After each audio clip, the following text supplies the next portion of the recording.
All right, the time is now 6 o'clock. I'll go ahead and call our meeting to order. We have taken roll call, and now we'll stand for the Pledge of Allegiance.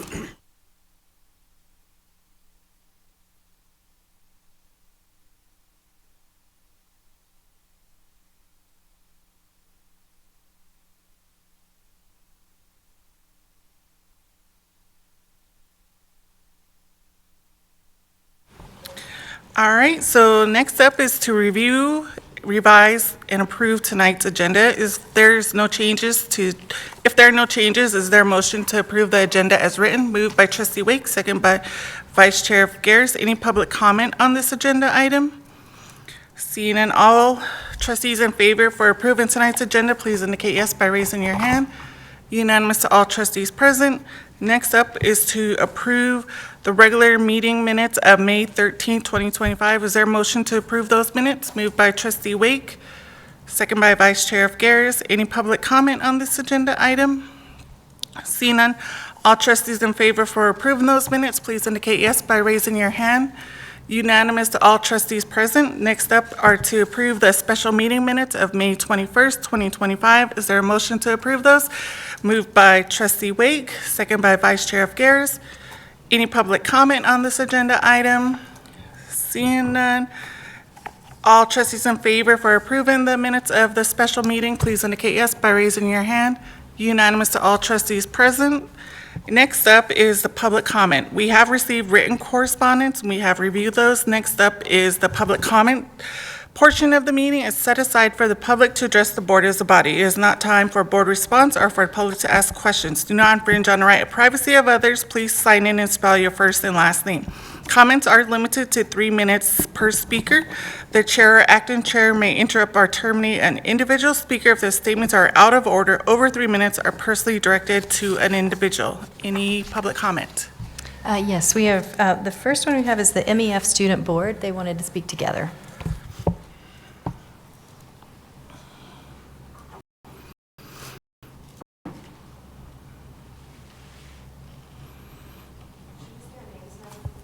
Yeah, turn your mic on too. Hello, my name is Faith. I'm with the Missoula Education Foundation, FAITH-YOU. So every year, the Missoula Education Foundation, our student board facilitates the MCPS Educator of the Year Awards. And this year, we had increased engagement in the process at every level. We had 496 nominations in total, with 236 educators being nominated. And here are what some of the nominations said about our outstanding educators. My name is Leo, L-E-O-W-E-S-T-E-N-F-E-L-D-E-R, and I just want to talk about one of our awardees in the fall, Ashley House, the life skills teacher at Sentinel High School. One of the nominations read, Ashley gives her students and families 150%. She's an incredibly skilled educator, as well as the department chair for our life skills students.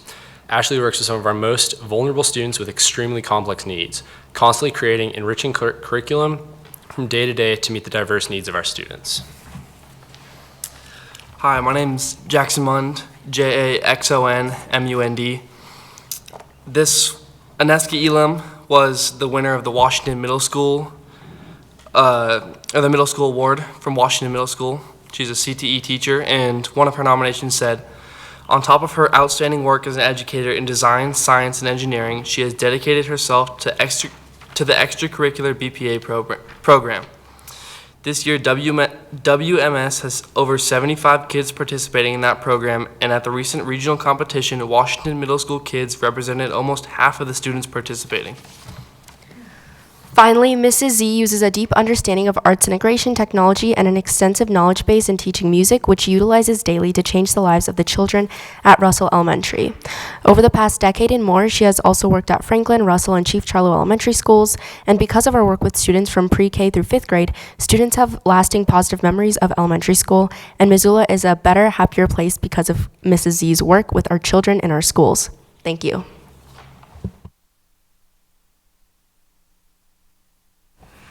Next, we have Lisa Mackey.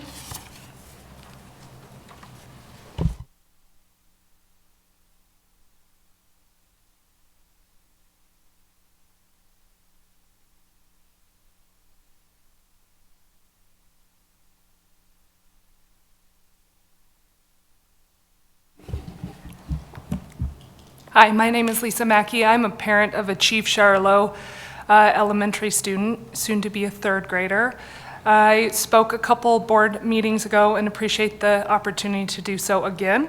I want to take my time to reiterate my concern with the plan moving forward of having third grades both at Hawthorne and Chief Charlot that are over the OPI's maximum recommended for students.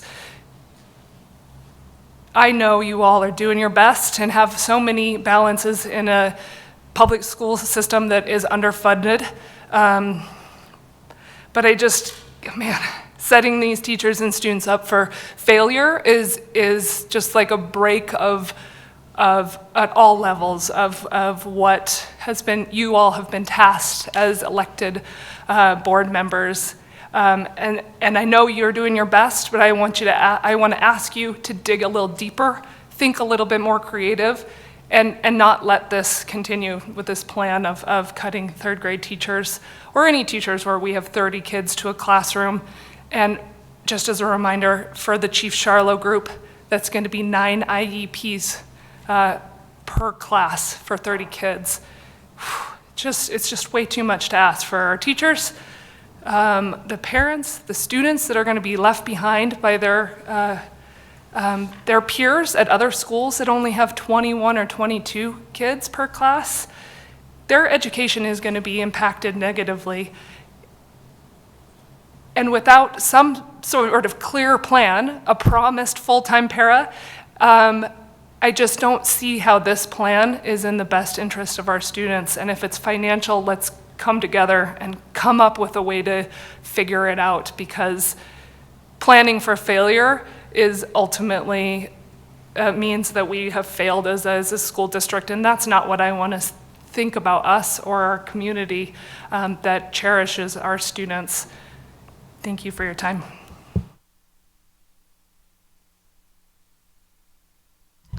Okay, next we have Susan Ray.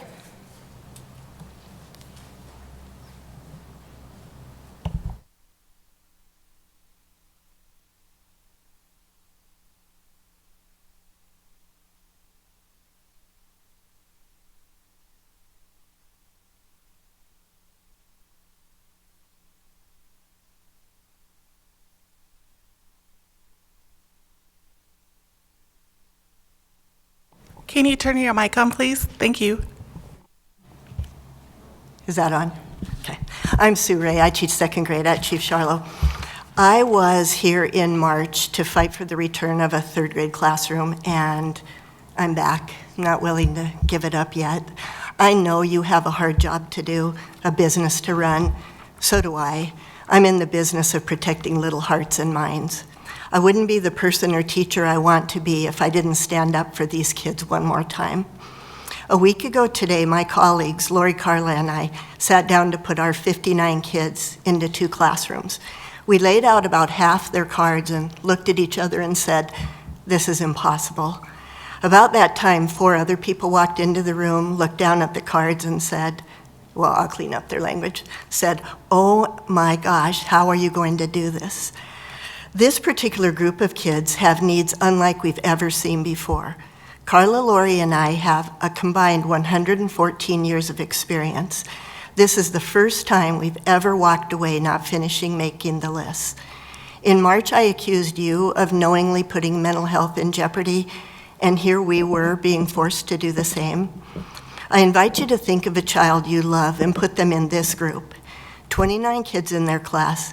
Many have severe academic needs, yet far harder than that, severe social emotional needs.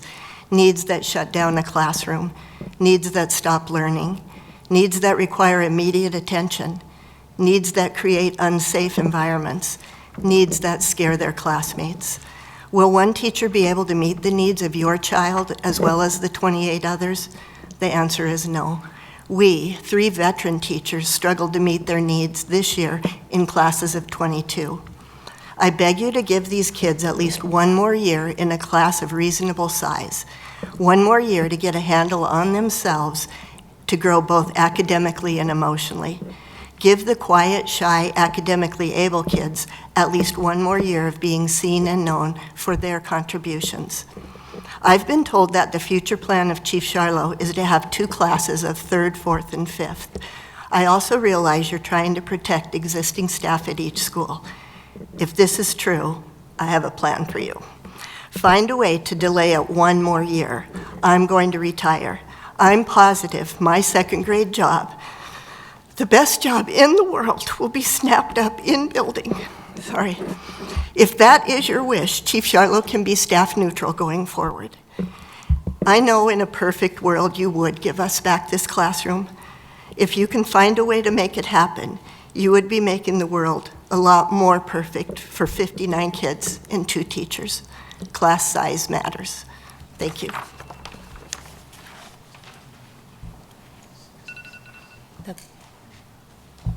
All right, thank you so much for that. Next up is the recognition of our student trustees. And then after the recognition, that we'll go into student trustee reports. But first up, we want to go ahead and recognize our students.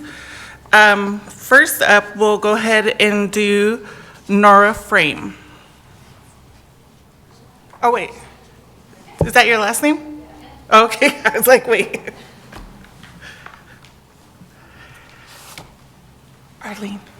Arlene. And from Hellgate, Faith Yu and Stella Harbord.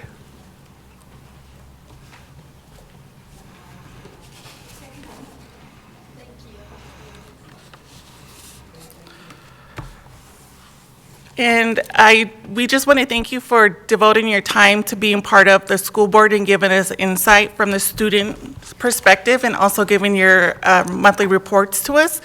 A lot of us don't have kids in certain schools or at a certain level, so it's really fun to hear about what's happening at each of the high schools, including Sealy. And we have the rest of the student certificates here, and we'll go ahead and make sure that they get those as well. So next up, we'll move on to reports and announcements. So first up will be Big Sky High School. No one's here, right? No. Next up will be Hellgate High School. All right, hello everyone. For the last time, I'm Faith, the student body president at Hellgate. So first off, we had spring sports for divisionals as well as state. For track, I know we had Corbin Welsine break school records as well as set a state record in his events. We also had Elliot Banziger place first for the 3rd time in a row in girls singles, and girls placed overall 2nd at state. We also have a new mascot who's been chosen, and we worked with Zoo Crew very tightly this year to make sure we have someone who will be able to lead the student section well. We also have the mascot shipping right now. And then for teacher appreciation, we had boxes and notes set up, and we had a lot of volunteers run these kind notes to all of the teachers across the school. So it was really great to see the whole school get involved. And then we have Senior Sunset coming up this Friday for our Hellgate seniors. We had a sunrise, and we're having it at the same place just to close out the year. And then we have senior breakfast, and we're seeing a lot of parent involvement. And it's also going to be the day where we wear our futures, whether it's like our college or whatever the future holds for our students. And then we also have our grad speaker, Shannon Rinker, set. And Stella and I will also be delivering speeches at our graduation. And we also decided on our grad walk-in and walk-out songs. Hello, everybody. Just a reminder, I'm Stella Harbord, and I'm the senior class president at Hellgate High School. And we are fully wrapped up with IB and AP testing, which is a very big relief to many students as it is a stressful time. So we're just really enjoying getting closer to the end of the year. And we've also fully finished all of our dual enrollment tests, which is really exciting and a really cool opportunity that many high schools here have to offer. We also participated in a volunteering opportunity with Paxson. It was a social event, and it was really cool to connect with just a younger group of students. And this Friday, on the same night as Senior Sunset, we are participating in the Paddlehead Student Takeover Night, where students will be selling tickets, and then our school will be wearing red for Hellgate, and we're sitting in a decorated student section, and we're also participating in the activities that they have to offer. We also had prom, which was a really fun and exciting night, and our media officer took some really amazing photos of us, which was really fun to have her up on the stage. And our yearbook is shipped and waiting to be signed and given out to the students, which we're really excited to see that because they keep it a secret the whole year. So everybody's really anxious to see how it turned out. And then we also have senior awards nights, which is awards that are nominated by teachers per department.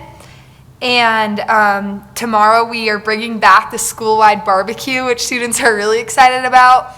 Our Principal Miller, I don't know why I just forgot, Principal Miller is bringing, he would be upset, but Miller is bringing back the barbecue. He's really excited. He's grilling for all the Hellgate students, and we also have a lot of community donations, which we're really excited to give out. And then finally, tomorrow morning, I'm not sure how many of you guys are familiar with the preschool Spirit at Play, but we're bringing in the cute little 3- and 4-year-olds, and they're getting a tour of the school, which we're really excited about as somebody who went to Spirit at Play. So yeah, thank you for such an amazing opportunity and a great year. Is Sealy online? All right, next up is Sealy Swan High School.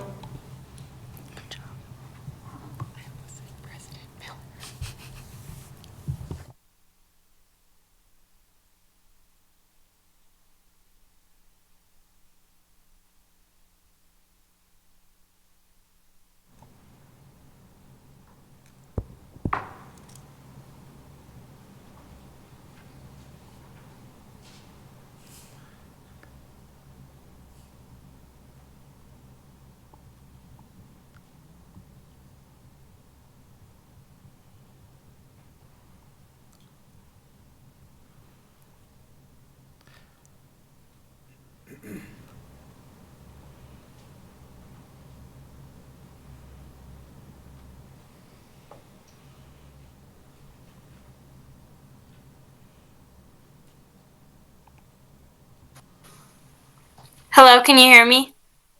We can hear you now. Thank you, Aubrey. Okay, yes. Thank you. I'm Aubrey. Matthew Reagan is not here with me tonight, but with only 2 weeks left of school, our seniors are counting down until their last day. Earlier this month, the seniors were really busy. On Tuesday, the 13th, the senior class traveled up to Kalispell for their senior class trip. The students played paintball and went to lunch afterwards.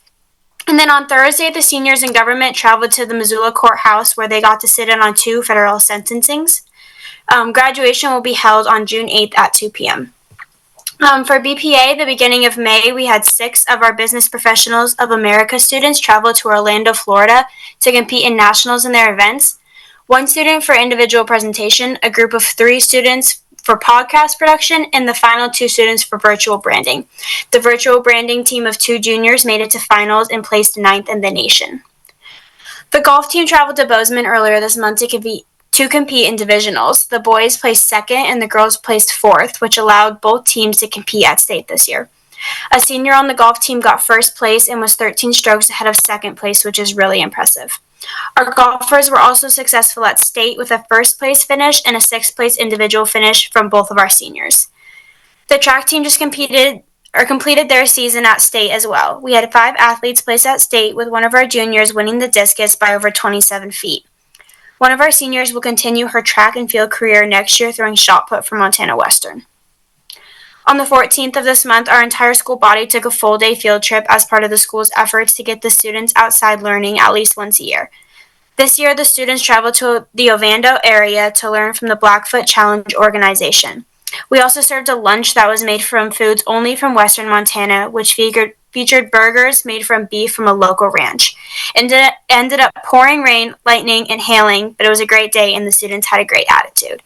Thank you for this experience, and I hope you have a great summer. All right, next up is Sentinel High School. My name is Nora Frame, and I'm from Sentinel. Just a quick shout out to our great performances by our spring sports. We had an individual champion in track and field, and then we're super proud of all of the work that our athletes have put in through the year. Our BPA went to Orlando for the national competition, and they returned home last week. And then a really big thing for Sentinel is that we held our annual Respect Assembly on Thursday, May 1st. This assembly is used to celebrate spring sports and clubs, but it also really highlights the culture within the school. It includes a basketball game where we mix our senior players with our Special Olympics team, and it's a great opportunity for everyone to come together and support each other. During the assembly, we also recognized Mark Miner, as he has kept the school running for many years. He's one of our janitors, and he was also nominated by our senior class as our graduation speaker. The assembly ended off with our advisory board introducing themselves, and we also gave a quick rundown on knocks of kindness, which is where everyone in the school wrote a note on a poster, and then we hung them on the teachers' doors. The History Through Baseball class is currently working on creating a video. Actually, 2 weeks ago they were working on creating a video, but it has now been completed, and it will be played at the Paddleheads game that our school will attend on this Friday. 6 of our students from the Brain Bowl team won the Montana Academic State Championship, and Sentinel's team had 900 questions and secured the win by over 200 points. One of our senior English classes went to the Missoula Gardens a couple weeks ago during their block period, and students volunteered to help pull weeds and build a rock wall and prepare raised beds. The garden supervisors said that without us, they would have been scrambling to get everything done in time, and so it was a super good experience for our students and also helped the community. As the accumulating project of the AP Capstone Project, 24 AP Research students have submitted papers to College Board, and they presented their findings to an oral defense panel the week prior. The topics for the projects ranged from experiments on taste compounds to teacher opinions on gun control mathematics, models of white noise syndrome in bat populations, and then if students earn at least a 3 on their AP Research paper and pass all of the tests needed, they will earn the prestigious capstone designation. And so we're super proud of those 24 students. And then lastly, our seniors are preparing for their finals week, and their last day of school is June 5th. And then our freshman, sophomore, and junior classes will wrap up finals on the 12th. Thank you all. All right. Once again, thank you for joining us this year. I know you guys are going to do great things, so thank you again. So next up will be announcements from Superintendent Hill. All right, I only have 2 announcements, and they're kind of nerdy. The first one is our accreditation. We got our accreditation reports back, and proud to announce that we had perfect accreditation scores for the district level criteria. All schools are fully accredited, and we'll share a little more detail on what that means and looks like at a future board meeting. The other one, our work comp. I know this is one you've all been dying to hear, like the emails I've gotten in the last couple of weeks. No, I'm just kidding.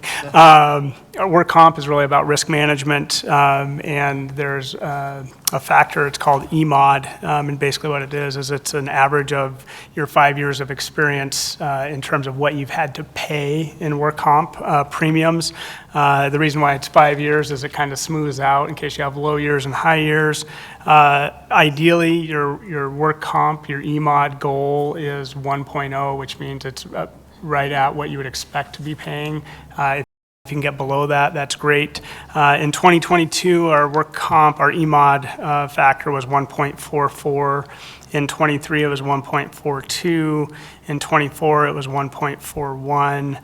Last year, it was 1.34. And this coming year, it is 1.11, which means we'll save about $100,000, a little over $100,000 in premium savings from last year to this.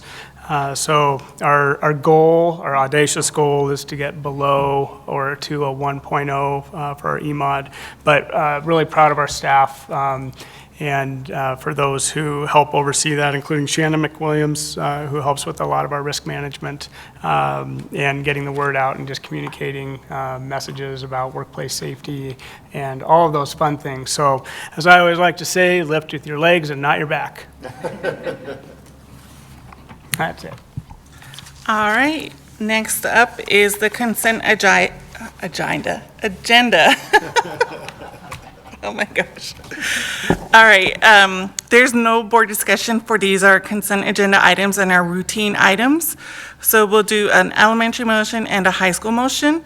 Is there an elementary motion to approve the consent agenda items? Moved by Vice Chair Garris, second by Trustee Witt.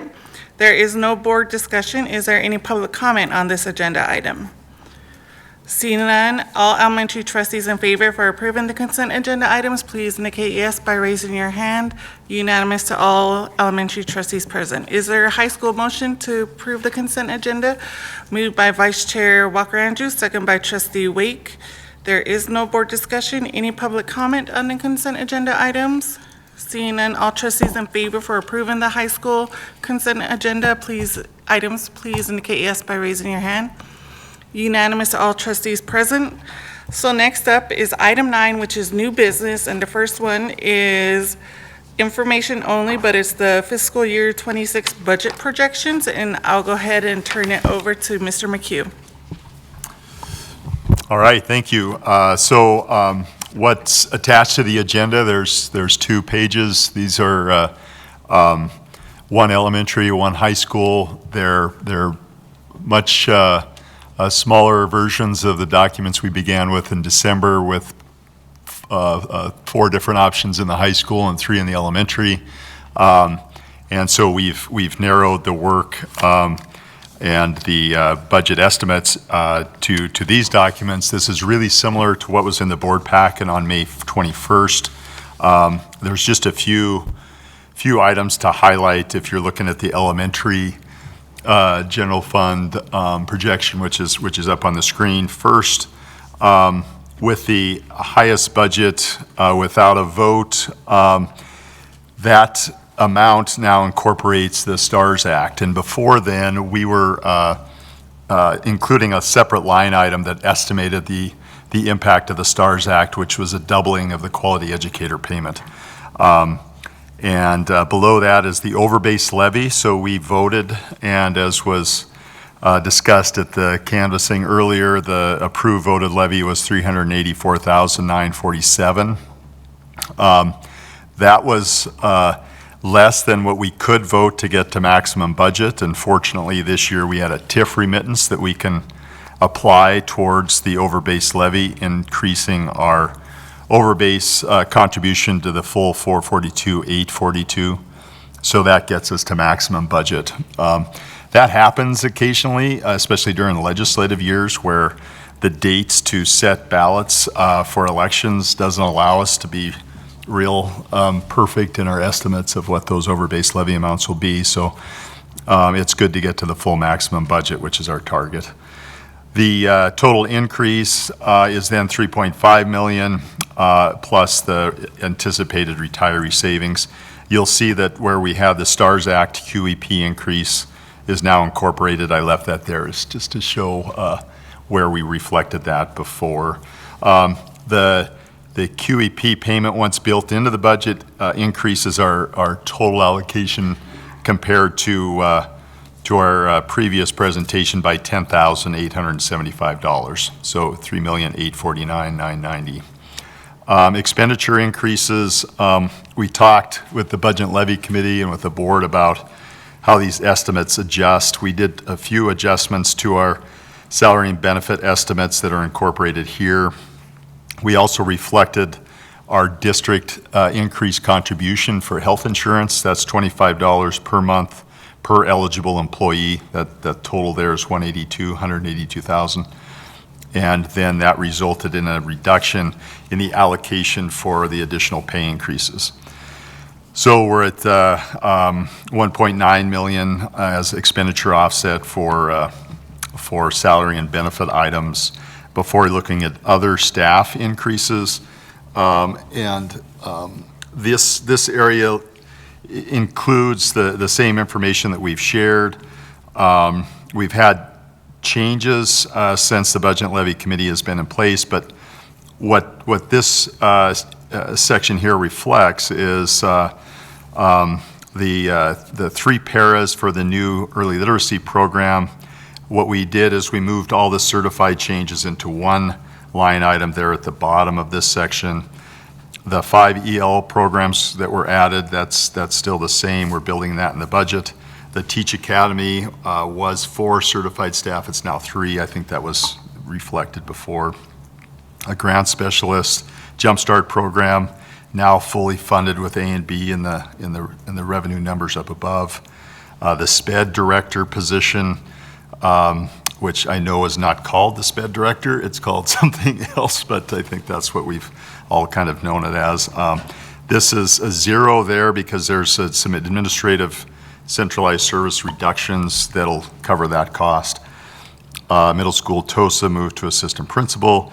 And then this last item is where we combined the certified staff changes. We had the 3 elementary certified staff additions, the 7 enrollment-based reductions, and then the 4.4 increases, so a net is up 0.4 overall.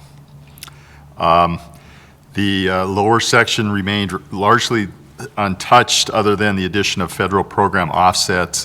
This is where we built in the FIT FRC funding through the general fund to maintain that service in the schools. And then a grant-funded position. This is a partial of a position.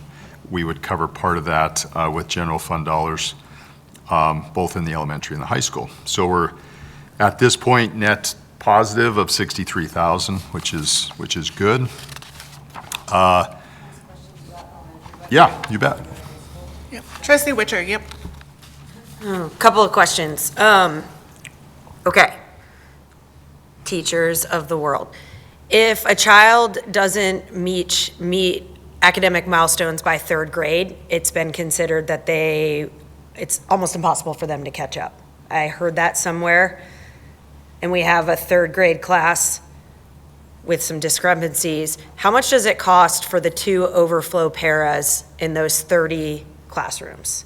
And then how much does a teacher cost at Chief Charlo? I'm talking about what we heard today. Yeah, full-time para, we sort of estimated it right around 34,000. So that's 68K right Yeah. there. And how then much would be a teacher? Right around 64,000. That's what we estimated. I'm just asking. You're asking about overflow paras? Yeah. Those folks are hired at an hour and a half per student over. So how much are we spending and investing in overflow paras at Chief Charlo in 3rd grade in this budget year? An hour and a half times 180. What do you think, Pat? Thanks for getting your calculator out. Because it's not a full-time para. So we're not paying benefits either. Correct. I just want to. Sorry, I thought you were just asking what we pay for paras and teachers. Yeah, no, totally.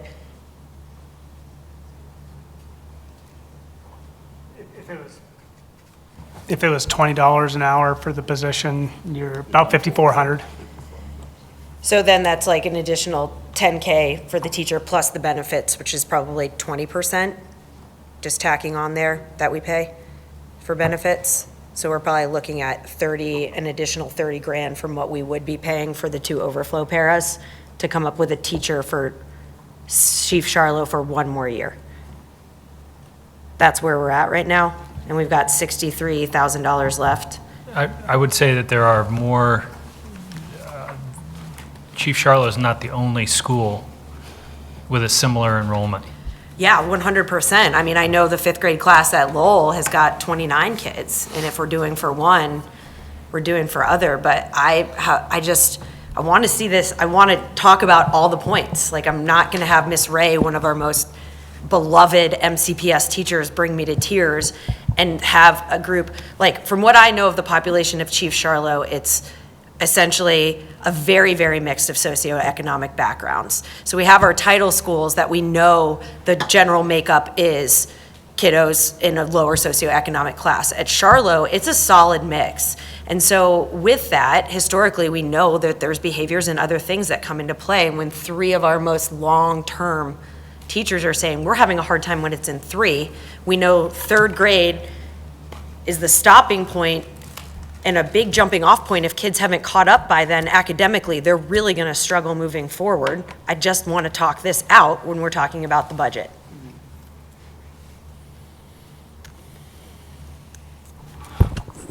Do any of the trustees that sit on the budget committee want to speak as well? Trustee Walsh?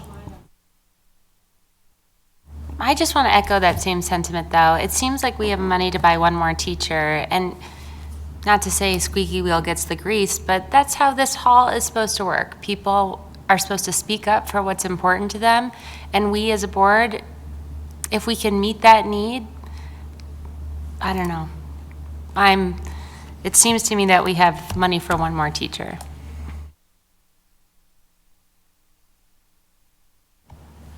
I'm just going to speak broad terms. While it looks like there's $63,000 on paper, it does not mean there's actually $63,000 there of available to spend.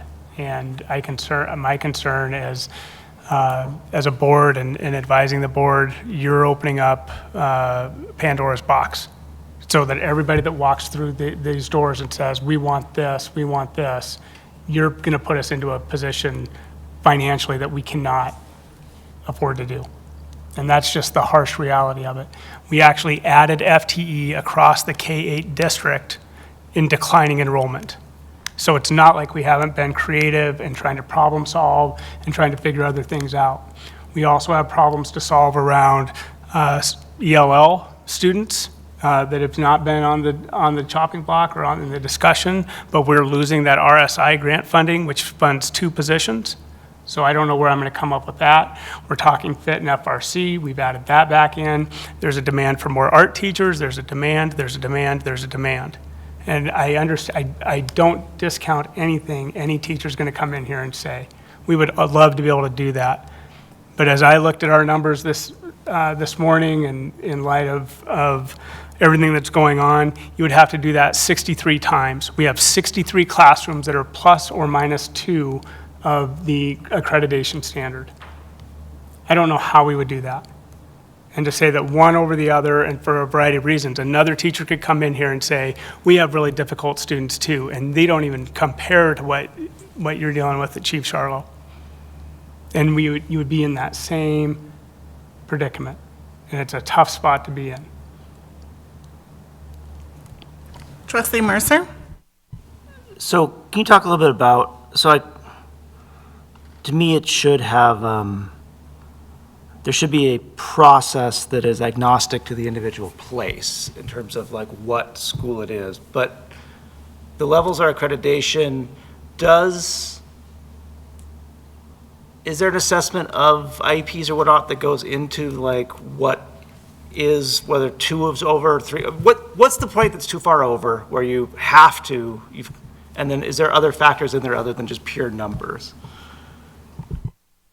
Yeah, for accreditation up to grade 5, you can go above the numbers that they set. So if it's 18, at 5 over, they say it's excessive. Doesn't say you can't go. We don't go 5 over, but we do oftentimes go 1 or 2 over, and that's pretty standard across the district, and that's where we use our overflow paras, which we're allowed to use. We do take into account the number of students who are listed on a class roster for a teacher that might be in a center-based program outside the classroom. There could be some push-in at times, and depending on the school you're in, a different level of inclusivity. But for the most part, we have some flexibility within K-5, and we do leverage that. And again, when we started staffing this year, one of the first things I think we said at the Budget Levy Committee is that we could have taken all of the students from Franklin and placed them around the district into open seats. So we're trying to be a little bit more efficient with our funds. But we're in this situation regularly with 1 or 2 kids over. And just having been in buildings, I think part of what this a board also does is not just listen to those who come in and speak, because oftentimes the ones who need the advocation the most are the ones that don't show up or can't show up. So I think that's also something to keep in mind, and that's certainly something we keep in mind when we staff buildings. It's not just who shows up to meetings. Vice Chair Walker-Andrews? Yes, I think it was maybe 3 meetings ago you presented data for the number of students in all of the grades across all of the schools. And at that point, we talked about how many kids were in schools that weren't their neighborhood. And so have we, I'm sure we have, but can you tell me what we've done about that at this point. Are we moving kids or not, leveling them, I think is what you call it, but the person who knows, yes. Yeah, so we have made a focus, really the last couple of years, of trying as best we can to not level, to try to keep students in their area schools. We have a meeting every spring, so we just had it with the principals last week. We go through all students that are currently in a building and students that are area, students that have been leveled, and then any students that could be out of area. And we go through a process and identify, why are those students in the building? Is it by choice? Is it because they were leveled? Is it because they were leveled and wanted to stay based on room? And we go through that variety of factors. And then we have a discussion as buildings, what are we capable of keeping in our building? Or can we get students back to their home school? And so our goal is to always try to keep a couple seats available in every building, in every class if we can, because you recognize that families may move in mid-year, and you do your best to try to hold a space if possible. It's not always. And so when we level, it's really leveling is our last recourse. So we've had the discussion the last couple of years with the board.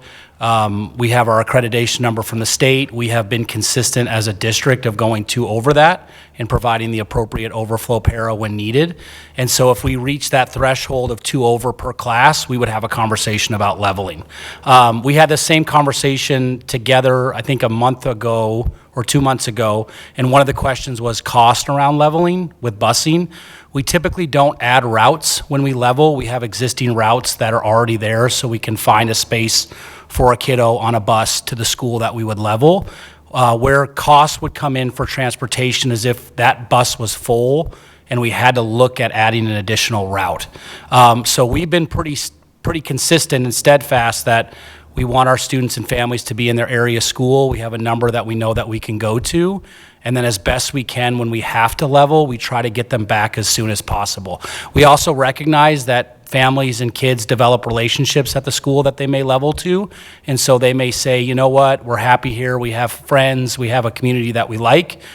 We'd like to stay here. If they're going to do that, they would provide transportation from that point on if we were busing them. And it's always subject year to year. And we've been really honest and transparent about that in our paperwork. They have to apply every year for out of area. They have to apply every year for out of district. And they know that their space is dependent on the current space of that school.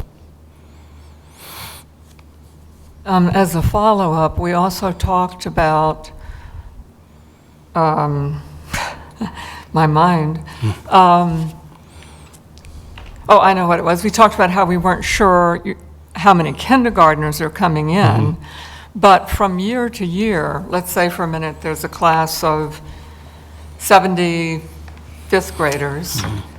Is there a history of how many of the 70 fifth graders in May are all 70 of them there the next September, or do we have 2 new kids come in and 1 or 2 leave? Yeah, great question. And we've actually been tracking that really in middle school, because middle school has been so full that we have tried to predict and see, like, what is the attrition over the summer, how many kids move, how many kids may be in a split household and decide, I'm actually going to go stay with other guardian who's in a different district or maybe a different school. I think it fluctuates probably, anywhere from 2 kids to 10. Middle school more so, especially that transition from 5th to 6th grade or 8th to 9th. I think we see more attrition, but it can change. And I think what we're always mindful of is we have this conversation weekly. I mean, Micah, Trevor, and myself, we are meeting every Monday. We get an enrollment count. Where are we at? What are the numbers? Does anything look abnormal? Do we have a shift anywhere in the district? And then have the conversation again, where do we stand with FTE? What does it look like as we predict going into the fall? There's never an easy answer because it can be in flux, but I think we always ground ourselves back into wanting to keep families in their area. We know the impact of class size. We want to try to do everything we can, but you're limited when your enrollment continues to decline and you're trying to maximize FTE, and you know that you're going to have somewhere where you're going to feel it. And we've been pretty transparent I think as a board and as a district talking about really since 2 years ago, schools that were struggling with class size. And we've heard that for a couple years with pockets. We always see bubbles. Even when we have a declining enrollment, you have these unique bubbles within that present some higher classrooms. And I think with what we've talked about today and what we've heard from our staff, the only other piece that I would add for the group as a caveat is all the buildings that we had discussions about cuts, we looked at every family within those decisions. And so some of our buildings, we had a high number of kids in those schools that were out of area. And we were able to contact them and say, we can get you back to your home school. And so they said, we're able to do that. There's others, they're absolutely right. There are going to be some classrooms or class bands that are smaller in certain grades, but those are full with area kids. So if we want to look at cuts for equity and say you're all going to be at the same number, well, now we're having a conversation with families of saying we're going to move you and it's your area school. And you're going to have a far different conversation with your community versus us having a conversation about singular cuts in some buildings that is pretty like when you look across the board of 9. I think we did the number again today. We've got 20 class bands that have the same conversation, the same struggles that you heard here today, and probably 50 to 60 classrooms that are going to have similar size when it's all said and done. And so I don't know where that threshold is. I don't know where we say, okay, you add here but not there. Those are hard conversations. Vice Chair Figueres. Thank you. What is our plan? I know we have our new student activities director. Is that Barbara's new title? Is that the Director of Student Services? And so we're going to be looking at SPED, looking at IEPs, 504s. I think part of the passion of what we heard today is out of 60 kids, 18 IEPs, which I have no reason to not think that that's accurate, which is a third of those second graders are on IEPs, and that's a big fear. So I guess my question is without just throwing somebody to the fire, what's our aggressive, quick plan and time frame to either support or evaluation or whatever it may be for these IEPs, these behaviors, to kind of give some, if we're going to have bigger class sizes, given some reprieve to our teachers? There was a lot to that question.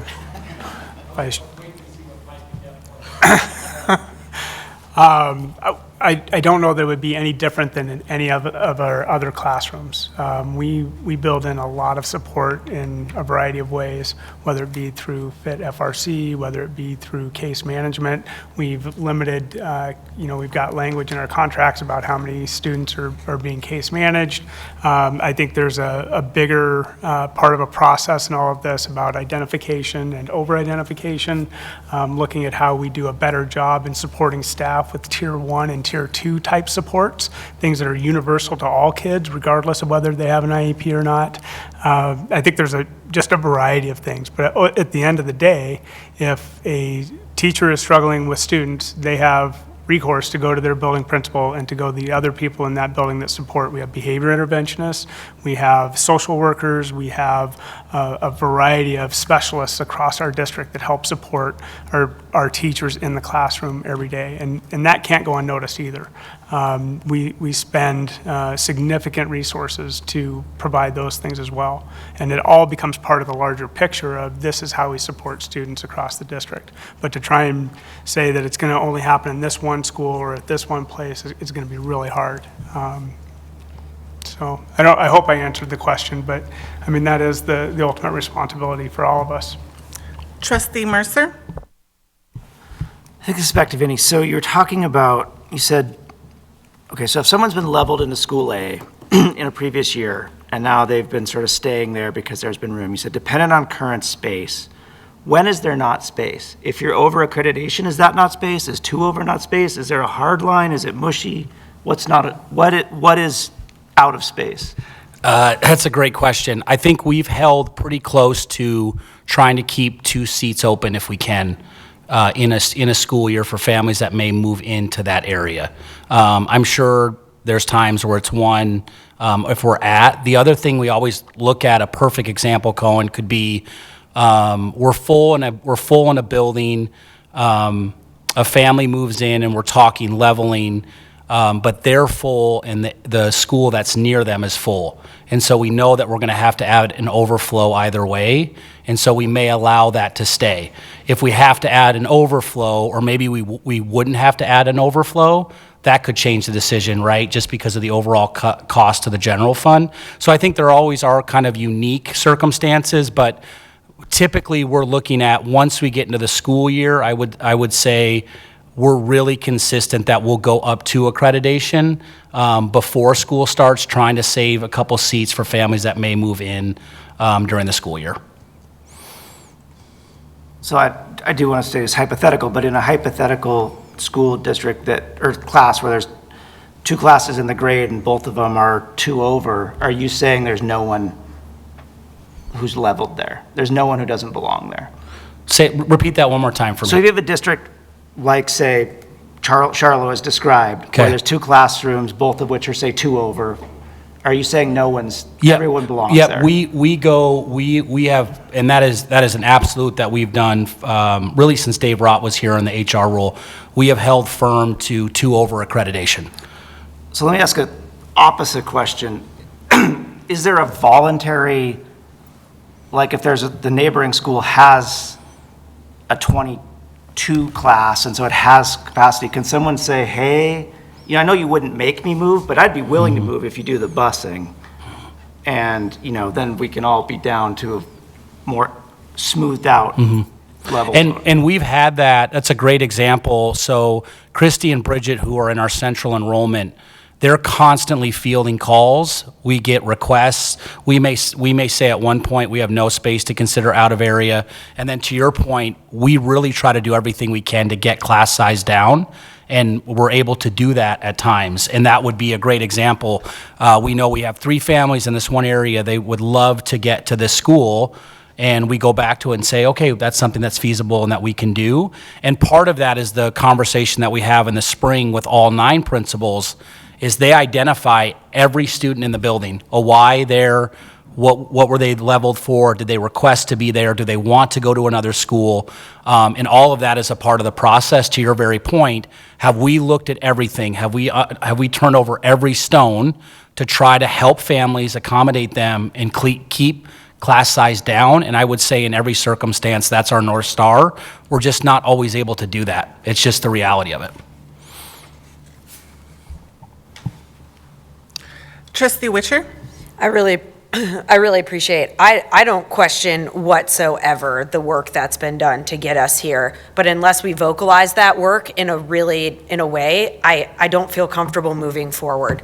Because just to hear that we have 63 classes in our elementary district that are at or over enrollment, and yet we have one school that's falling into that category as well who's been vocal, I need to know that and understand that in order to feel comfortable moving forward. Now you guys are really going to hate me because I am going to talk about art teachers. So, question. We have more early literacy classrooms moving in. Currently, do early literacy have specials rotations? All right. We had a plumbing issue, and I stepped out, and I'm going to pay for it now. So, so we have really what guides us to that question, Meg, is making sure that we're honoring the CBA and the contract. And so, what we do, what early literacy looked like this year was quote unquote specialist. I was a PE teacher, so oftentimes I didn't like the phrase specialist. I wanted to, I felt so. I'm always mindful of that term, but. So what it looked like is it's a 45-minute window. They don't necessarily go 45 minutes to one teacher. It might be because of their age, because of their stamina, because of where they're at developmentally. They might do 15, 20 minutes with that quote-unquote specialist, and then they may have an extended recess. I think there were times this year, and I'd never want to paint an inaccurate picture. I think there were times where, because of their age, it was a challenge sometimes to get that full 45 minutes. And so at times we were thinking outside the box and finding ways to get it covered with a lot of different staff. So I think going into next year, our team and our principals, and right now they're meeting with their scheduling committees talking about what the next year master schedule will look like. They'll have that same 45-minute window expectation. They have some autonomy as to what it looks like within that 45 minutes for EL. And then really, if you get into the weeds, the buildings that are going to be more in a challenge for their schedule will be buildings over 18 sections in a building, because you have rotating art teachers. And so you've got to figure out between the process, what does that look like? How does the art teacher move to get coverage? And then what is the support of the specialists inside the building? And again, our first priority is always making sure that we're, following and respecting the CBA, making sure that teachers get prep, and then trying to build in those other pieces as it evolves. And so principals right now are getting feedback from their committees, and then we'll meet in another week, and we'll finalize the master schedules for them going into next year. You just teed this question up perfectly. So if I look at all this, what it looks like to me is that there's a strong likelihood that our teachers are now having to do more with a different age group of kiddos. And so if you are like an art teacher, you might have more sections now because of the additional early literacy classroom. Is that fair, or is that we're still the same as we were last year because other grade levels have been taken down? Yeah, it'll look similar in some ways, because we have specialists existing in buildings that may pick up sections as well that didn't this year, with the balance of, let's say, library and art, who used to share one rotation. Now that they're going to be not necessarily sharing, that picks up more sections for another specialist to cover. The art teachers, our goal is to keep them in the same buildings and the same rotation to try to minimize the impact on them. And we actually looked at would a sixth art teacher, because we've always had that conversation about additional FTE. I'm not sure that would make a big difference in the schedule because of the complexity of sharing buildings. You can only go to so many in a day, and you can only cover so many sections in one day. And Micah loves this math, so I might be missing some things here, but. I think the simple math is, if there were 18 sections, meaning 18 grade level teachers in a building, and we reduced a kindergarten teacher but added an EL, there's still only 18 sections. Yep, so I wouldn't say that there are decreased sections. On the whole, we're up a little bit in FTE, but overall, it's pretty flat across our elementary school. So whereas I might be a specialist and I really didn't interact or do anything with the EL classrooms last year, the expectation going forward, because we have to cover the preps, because we're trying to honor the collective bargaining agreement, is that there's going to be some coverage for those specialists to cover EL students, so that those EL teachers get a prep. Yeah, I think I'm just trying to understand if adding an art teacher with all that other swirl is something that we should be discussing in this budget year, something that we've talked about for the last 2 or 3 years. We obviously know we are not in a place where we could put one back in every school, but we know that these teachers are hustling all over the district in their own cars on their, and trying to figure it all out. And if adding a sixth would make sense, and if we could do it and it would reduce the load. Also, like, other districts in the neighborhood, in our neighborhood, they get art 10 times the amount that our children get art in elementary school at Hellgate and Target Range. And that's something that I want to talk about, because as a parent, I might choose to take my kid into another district if it meant they got more time with specials. And if we're not thinking about that, I don't know, it's just something that plays in my head sometimes. Trustee Walsh? I just want to acknowledge and appreciate all the work that the Budget and Levy Committee has done, and all of our administration. I know that, knowing all of you, I know how thoughtfully the pie has been divided up, and how hard it is to make sure everyone's getting a great piece without then redistributing. And this is such a great group to have hard conversations with. But I want to know 2 things. One, I think I know the answer to, but if I was a person just looking at this packet tonight, one of my questions would be, could we borrow money from the high school to just staff the younger elementary grades to make sure the elementary younger grade classrooms weren't over full? That would be my question. I think the answer is no, but. I'll express my understanding of the way we have in practice done that is there is the interim, or the interlocal fund of one-time only money. And in my understanding, although maybe disagreement, the elementary has contributed more to that balance than the high school. Correct. And so I think the elementary has a greater tune to pull to that. And we've done that. You see these one-time only, like, last year we spent that money to start these early language stuff as an investment, right? Because now it's, although these are on here as negatives, they're not actually negatives because they're paid for by A and B now. So, and we're a unified board and I get that all, but I think it's only within the smallest margins. It can't be that one district who is paying, who passed their levy doesn't get a benefit for having passed that levy, and the one that doesn't. It's gotta be separate to some degree. I mean, you can play around, and we do play around on the margins. You'll hear Pat do like, oh, it's 52% of the overall admin versus 54, and so I'm like massaging that. But in general, just a straight no. Do we have one-time only money? Yes, we do. We have 3 million. Less now, but thereabouts, yeah. But in my mind, the one thing that does more than anything else is the school district only has the money it has every year. If this number goes negative, what happens? If you don't have some buffer, catastrophic things happen. And so the one-time only money and having that interlocal lets us sail a lot closer to the wind because we have a little bit of a backstop if things go bad.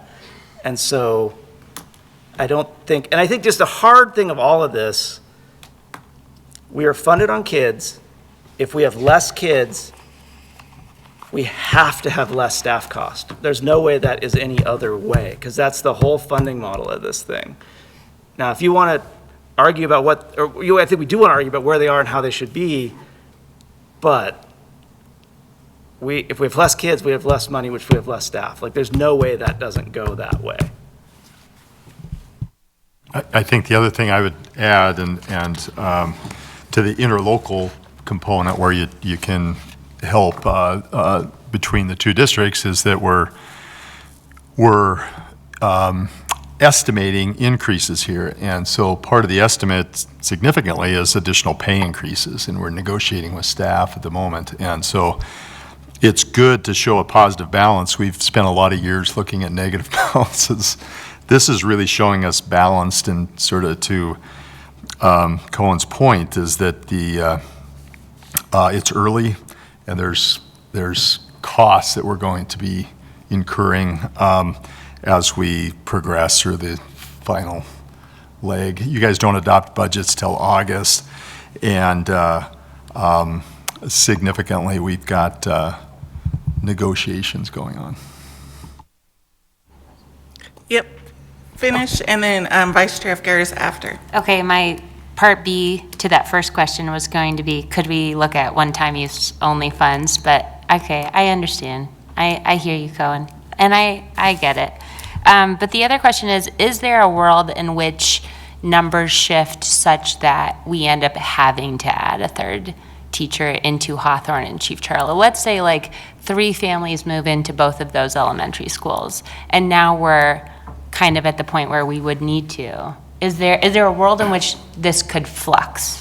I think that's a part of the conversation earlier, is we don't ever make these decisions in isolation. We're always thinking about what could happen next, and it's why part of the information shared in public comment is accurate, is we do have some buildings that have less kids that can absorb additional students. And so we call them, those are our leveling partners. And so we try to strategically look at spaces in the district that a family wouldn't have to be, I'm a Charlo family and I'm being leveled to Rattlesnake. That's a lot harder than I'm at Charlo and I can be leveled to Rankin or Russell. And so we really try to be mindful of that and have multiple schools with space for that very reason, because you don't always know, what area of town is going to see an increase in families. And so being able to adjust and act accordingly. And it's year to year, it's fluid, right? Next year's bubble or next year's challenge, as we've seen the past couple of years, is going to be a different school. And it's going to be the same conversation and a really hard conversation of, we're at capacity, this is hard. And it is, and I wouldn't dispute anything our families and staff are saying. I get it, it's really hard, but we're trying to maximize our space, and we're trying to be as mindful with our taxpayer dollars and the budget we have as we can, and I wish I had a better answer sometimes. Just from your first question, something else struck me too, because I saw Amy getting a little uncomfortable in her seat over there, is I think the other part, we're not even talking about high school right now, so we could probably bring in a dozen teachers and some principals that would pull at our heartstrings about programs that have been cut in high school that we can't do, that really would benefit kids, electives, stuff that they'd love to have. So to take money from that because we're feeling bad about third grade at two schools would be hard, So, I mean, right now, if Stephanie's watching this board meeting, she's like, I got 3 positions I could add tomorrow if you got $250,000, you know what I mean? So that's the hard part from borrowing from one for the other. Vice Chair Walker-Andrews? This is not quite what we're talking about, but it is to do with the budget, and particularly, I think, elementary kids. I was being asked by someone today about the subsidy for school lunches that the federal government typically provides, and how much notice we would have if that disappeared, and then what we could or couldn't do to make that up, as you talk about one time only or any other kind of funds. So I'm not asking what we would do, but just how fast would we know? Is it going to be like everything's fine and then a week later everything changes? It seems to be that way, but that's my question. Yeah, I think it certainly has the potential with what we've seen kind of come through thus far. One day programs are there and the next are not. I know just through email conversations with the food bank and how things have been disrupted and things are getting cut. So I think that possibility is there. And we do have an interlocal agreement that would be able to carry us through a year or something like that, and we would have to readjust. But in the end, we may end up being in a position where we have to use more general fund dollars to pay for kids' lunches than we do for teachers. All right. I think Trustee Mercer. Very quick. There's a placeholder of $1 million for negotiations. There's an item on here to approve a negotiation. How much of that million is now reality if we adopt the thing later on the budget? I'm not sure sitting here, but yeah, it's a portion of that will be consumed, exactly. All right. Again, this was information only, and I'm glad we were able to have these hard conversations so that the public does see that we don't make these decisions lightly. We have to look at the overall picture, like Trustee Efgaris was saying, we really got to look at the little things, and I do put a lot of trust, and I think our community does, into our administration, and I do think they have students first in their mind when it comes to bringing us recommendations, so it's just an ongoing conversation we're just going to have. Is there any public comment on this agenda item? None. So next up would be the Transportation Budget Amendment Proclamation, and this, again, goes to you, Mr. McHugh. Did you want to talk me high school? I could do that. That's all right. Oh, my goodness. I was so enthralled with the elementary budget. Let's keep going. High school next. All right, there's not nearly the changes on the high school, and to the positive on the high school, like the elementary, when we built the STARS Act and the extra QEP payment, it translated to $7,500 additional increase, so that's good.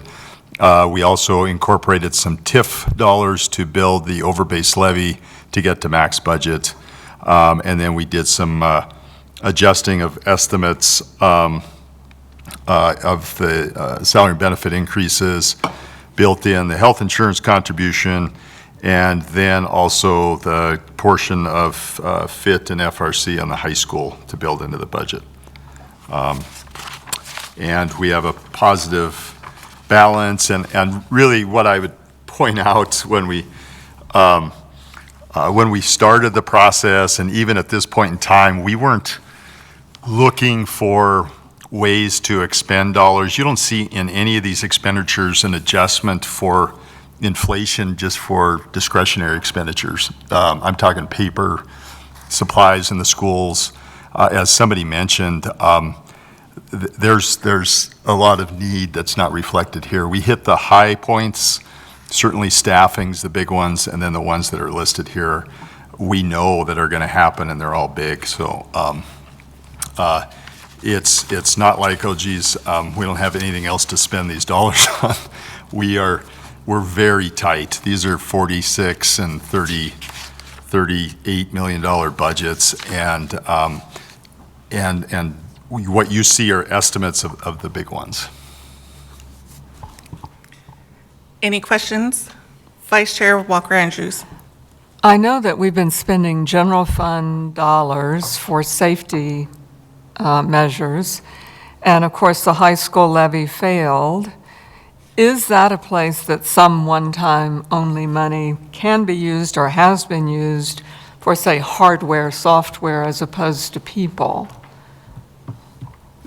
You know, it can be. I would reiterate what Cohen said, which is that most of the one-time only funds are elementary district funds. And so certainly the board would need to weigh in on that use, which they for sure could do, but we take those expenditures to the board. And I think Micah mentioned this before. We have planned for safety costs, and they're built into budgets. We're going to take care of safety.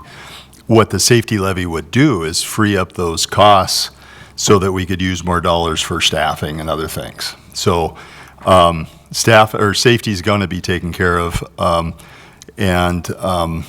ideally we're able to at some point move those costs into a safety levy. That'd be the ideal. Trustee Mercer. While we're kicking the tires, I can do it here or in the personnel. Could you, so the SPED director or the executive director of student services, can you walk through a little bit how that is neutral and kind of how the pieces moved around? Yeah, and I will take a stab at it, and I've got Trevor and Mikey here to back me up. So we had a couple of reductions that the board went through last week. Some of those RIFs are of positions that will fund that position directly, and that's probably the most significant contributing factor to those amounts. Because is the position that Barbara Frank was in, is it gone? No. Who's in that now? Nobody. Oh, okay. It's just not showing open. On the... It's not currently open. Okay. And then... Okay. And then in terms of adopting or starting to implement the recommendations about special ed, so this is step one, but we still have all the, whatever, the three people who are, they're not directors, whatever they are. Coordinators. That's yes. all still in place for now, yes. No change. Okay. Trustee Walsh. Okay, just things we're proud of. I just want to clarify. So the only reduction in force we had were admin positions. We didn't reduce any teaching, like instructional positions. Yeah, the instructional ones, the 7 enrollment-based reductions happened, but it's a net positive. So yes, you're right. It's like, and Trevor, am I wrong? Yeah, those aren't reductions in force. Those are, we start with resignations, retirements, and then we move to non-tenured. And then if we get into tenured people who would be put in the layoff, that would be a RIF. I don't think we got into that this year, but I think we still have some people in layoff status from last year in some specialized positions, Spanish, that sort of thing, a fraction of a full FTE. Okay, and then, and we are looking at, because of the STARS Act, increasing salaries. And that's built into this budget. This budget, this projection includes all the revenue through the state, including STARS Act. Yeah. Any other questions, comments? All right. Now, on to Transportation Budget Amendment Proclamation, and it's back to you, Mr. McHugh. All right, thank you. So this is a typical item this time of year where we may have an amendment to one of our budgeted funds here. It's the Transportation Fund, both elementary and high school. This year, it's very specific. If you look at the proclamation that's attached, it's a budget amendment to make those Type E bus purchases. 1 in the elementary and 2 in the high school. So that's the purpose for the budget amendment. When we adopted budgets in August, that's not what was contemplated. I think we've mentioned to the board that our reserve balances are really small. Transportation-wise, the reserves can be 20%, and we're under 1 in the elementary. I want to say it's really small, and the high school, it's 13. So this is a smaller budget amendment and with a real specific purpose that's outlined in the resolution. And there will be 2, elementary and a high school. Yeah, sorry, I covered them both in that. Any questions for Mr. McHugh? I just want to acknowledge this is the last budget we'll work through with you, Mr. McHugh. And the sadness overwhelms me.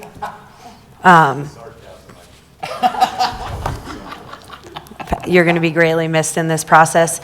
I'm really proud of the work that this district's done in this time frame. Like FRC and FIT, that's some next level success at a time when enrollment and everything is down, saving positions, being creative. The community constantly asks us to be creative, and this is how bureaucracy is creative. And I stand behind it fully. So thank you guys for the long work in all this.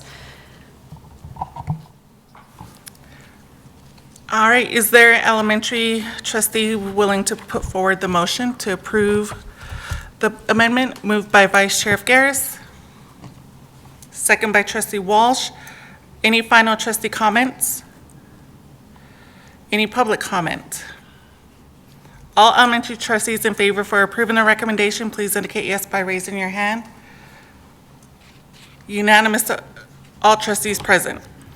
Is there a high school trustee putting forward a motion? Moved by Trustee Walker Andrews, second by Vice Chair Garris. Any final trustee comments? Any public comment? All trustees in favor for approving the recommendation, please indicate yes by raising your hand. Unanimous to all trustees present.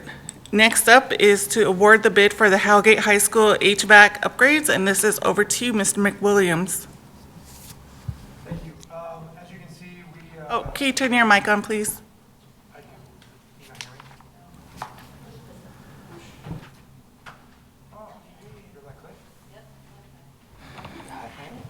Good thing we have a facility guy around here. Oh, I'm just kidding, Amy. Thanks. We did some engineering, and we're looking at replacing some of the existing boilers in the 2000-ish addition to Hellgate High School, and we're doing some upgrades in the controls work as well. And so we put that out for bid, and we opened up that bid. Sentinel Mechanical was the lowest responsible bidder at $91,466 in their base bid. But we're going to accept 2 alternates, which will make the total at $115,154. We had 3 submitters, and pending successful negotiation, we'd like to have the board approve Sentinel Mechanical. This project will be paid for using permissive levy dollars approved by the board last year. Any trustee questions? This is a high school Motion, is there high school trustee to move it forward? Moved by Vice Chair Walker Andrews, second by Trustee Wake. Any final trustee comments? Any public comment? All trustees in favor for approving the recommendation, please indicate yes by raising your hand. Unanimous, all trustees present. Next up is personnel negotiations and policy, and it's to ratify the 2-year agreement with MMCEO, and this is over to Mr. Lebowski. Thank you. Before I say anything, I want to thank Pat immensely for all of his hard work with negotiations. Last year I failed to thank him, and I've carried this guilt with me all year long. My legs are extremely tired. So thank you, Pat. I am very excited to bring this agreement to you. We have a great relationship with MMCEO, and I want to thank Burley as well for his help, but mostly Carlene, who this will be that was her last negotiation after many years.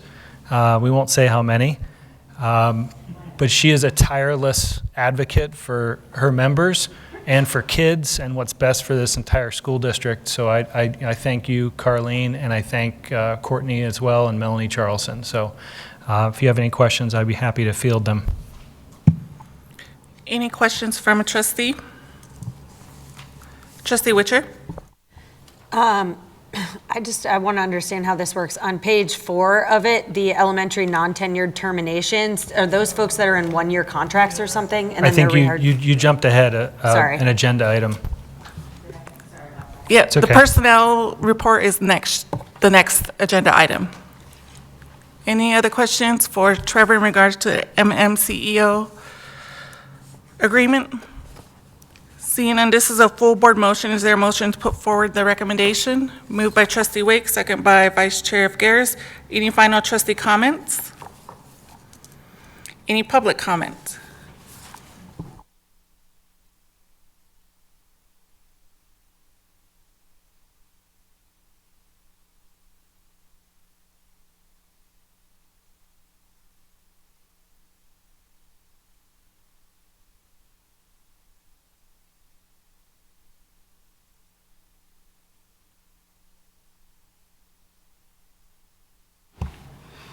Hello.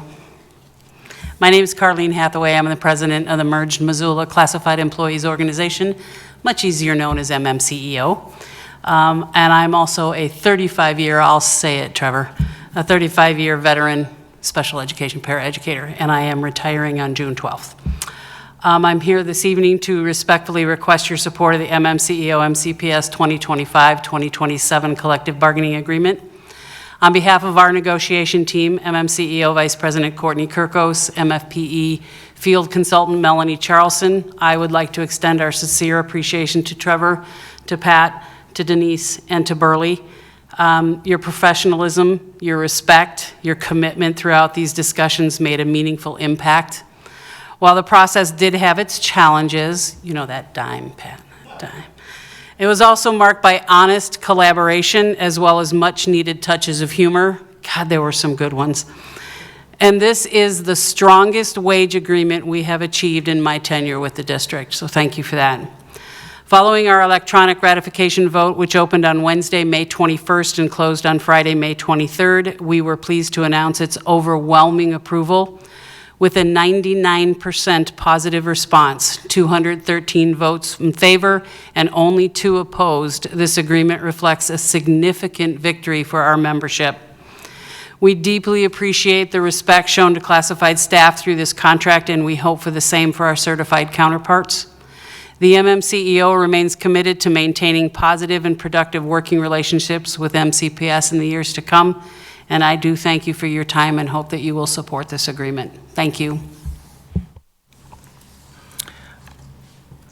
All right, so all those in favor for approving the 2-year agreement, please indicate yes by raising your hand. Unanimous to all trustees present. Trustee Wake? Yep, okay, just verifying. All right, next up will be to approve the personnel report. There'll be 2, an elementary and a secondary. Over to you, Mr. Lebowski. Yeah, this is the big one. basically because in the state of Montana, any school district can non-renew a non-tenured teacher without cause up until June 1. So that's why when we get to this board meeting, it's a large one. So I'll try my best with the questions that I think are coming. Any questions? Trustee Witcher?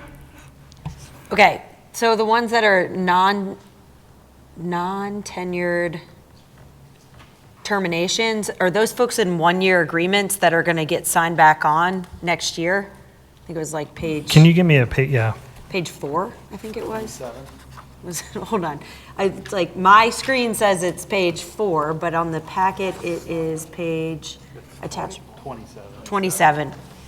So it's elementary non-tenured terminations.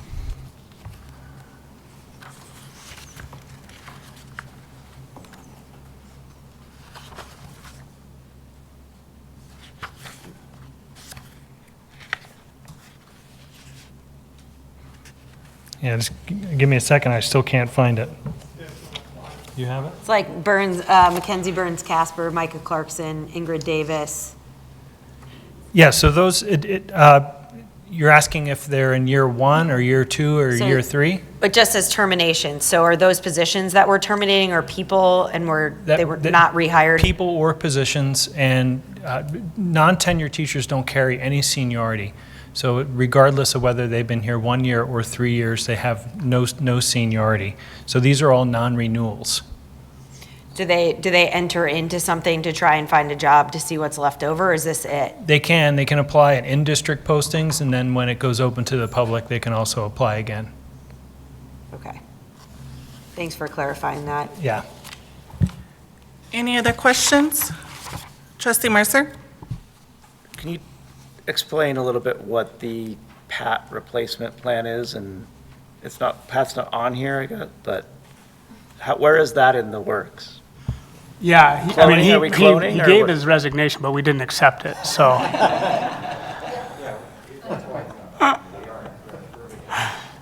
Pat's replacement is actually sitting to your right, and it's Denise Williams.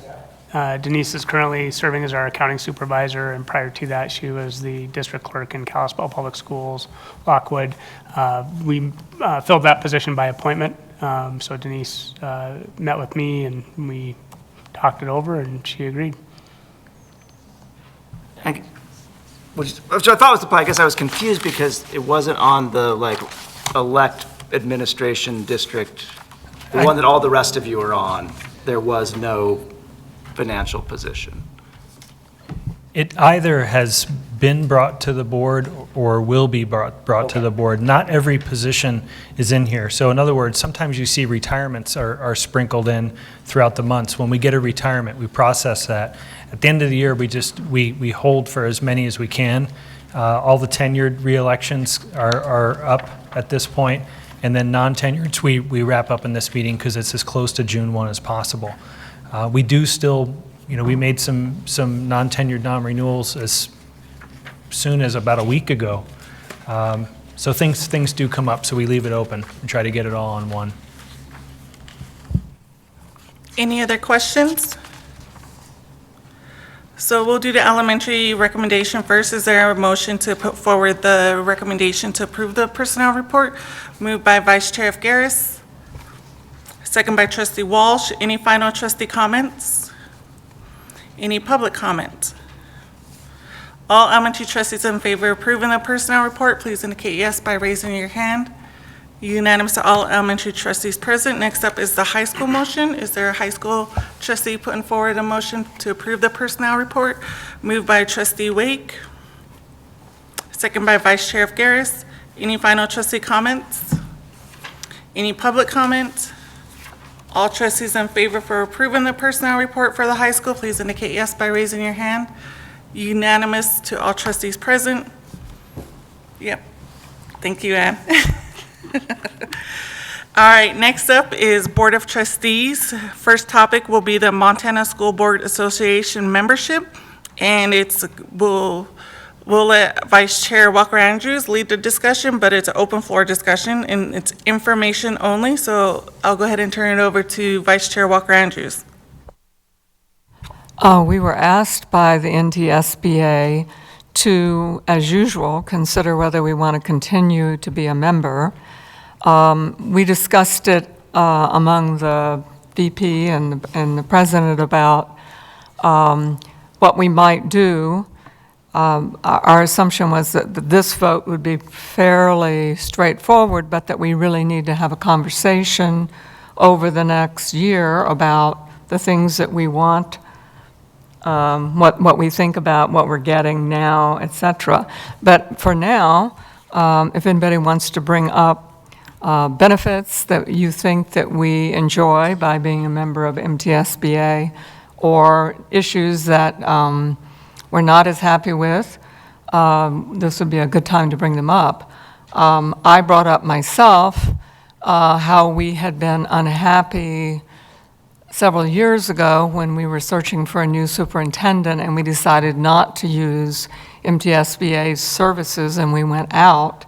But when we did that, MTSBA didn't want to provide advertising for us because they felt like, well, since we didn't go to them, that they don't do that. And that was a small bone of contention. I expressed my reservations to them about that. So it's not always perfect, but if other people have statements, issues, concerns, applause, whatever, we could talk about them.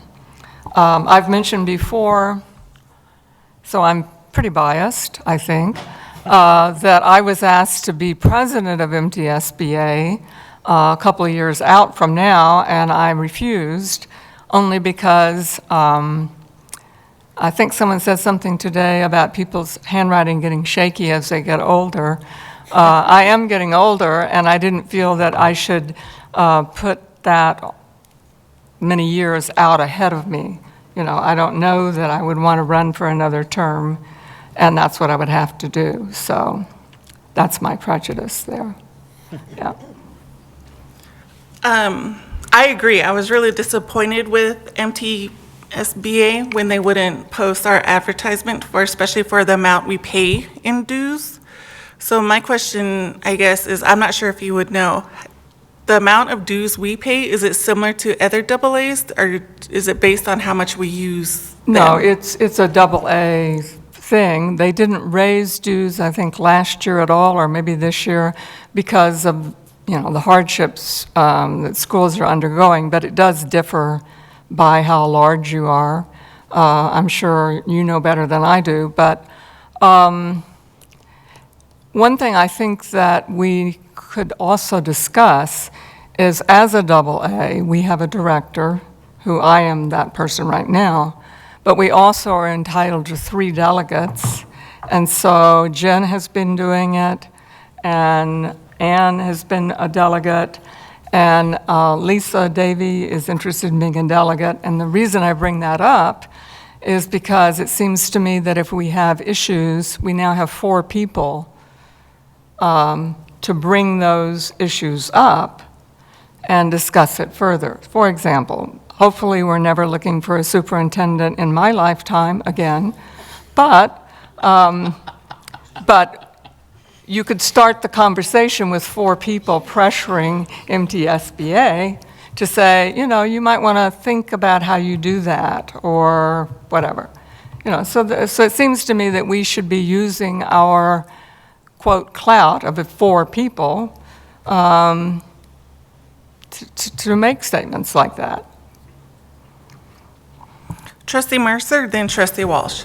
Sorry, ignorant question. Is this, I get the letters confused, is this the one where we have some concern about how it can represent large and small coherently within the single organization, where the district's interests might diverge? Right, so that, since they represent all of the school boards, this is what I understand from Micah, that sometimes the AAs or sometimes the really small schools feel like, well, am I getting what I need? And is the renewal every year? Is that, it's a I think one-year every year renewal? and it's usually pretty automatic, but we decided to talk about it this year.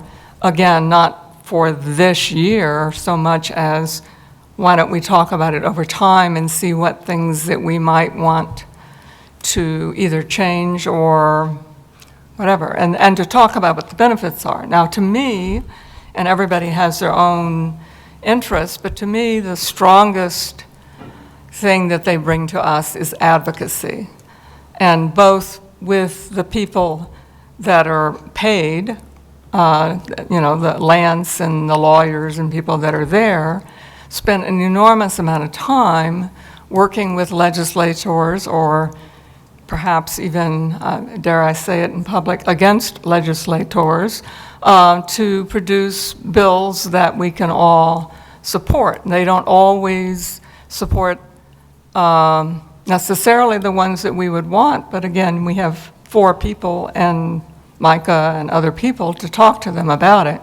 But so they do that kind of advocating, but they also keep us aware. I mean, as you know, there were something like 4,000 education bills. I don't think I'm exaggerating much when I say that. And I'm not very good at saying HB 320, I think, was charter schools, but they start getting confused in your mind, but they keep us pretty well aware of when these are coming up, and we all get announcements that some people pay attention to more than others, but giving us the opportunity to write to the committees or write to the legislator and say, here's why I think you should or shouldn't support this. So that's one function. Another has to do with workers' comp, probably. Yeah, unemployment insurance and work comp insurance. Yeah. And then they do have, although we don't necessarily use them, they do have attorneys that we can talk to, and I believe the first hour doesn't cost us a thing, but after that, it's, say, $250 an hour to help us with issues. On the other hand, we have BIA that we keep. I don't know if we have a retainer or exactly how that works, but so we don't necessarily use those sorts of services as much as we could, or maybe we don't want to, but those are, again, issues that can be discussed. They do have, as we said before, the helping you with your superintendent searches, which we do not want to think about. Jen, maybe you could come up with some of the other. Have I got applause? I have to say, there were so many times during this legislative session that I thought to myself, these dues are worth every single penny. I felt like advocacy was spoon-fed. If I had I was emailing Lance at midnight, many nights, and he would respond to me by 1 a.m. And it was because so many things are so time-sensitive in the legislature, to have really a dedicated team that is there, boots on the ground, sitting in those chambers, poking people on the shoulder in the hallway. At one point we were trying to gut a bill and restuff it with our idea, and we had actually made pretty good gains on there. People who have these relationships over decades and really understand what motivates certain legislators.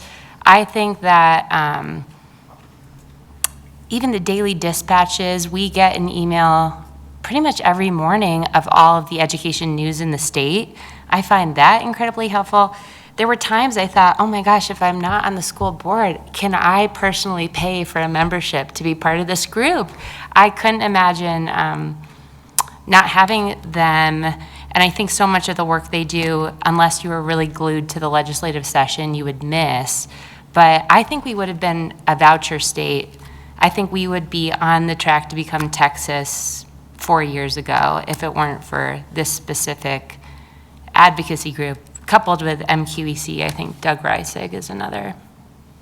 Also, Anne, you used to be the director, and then you went off, and then you're back, but you have experience.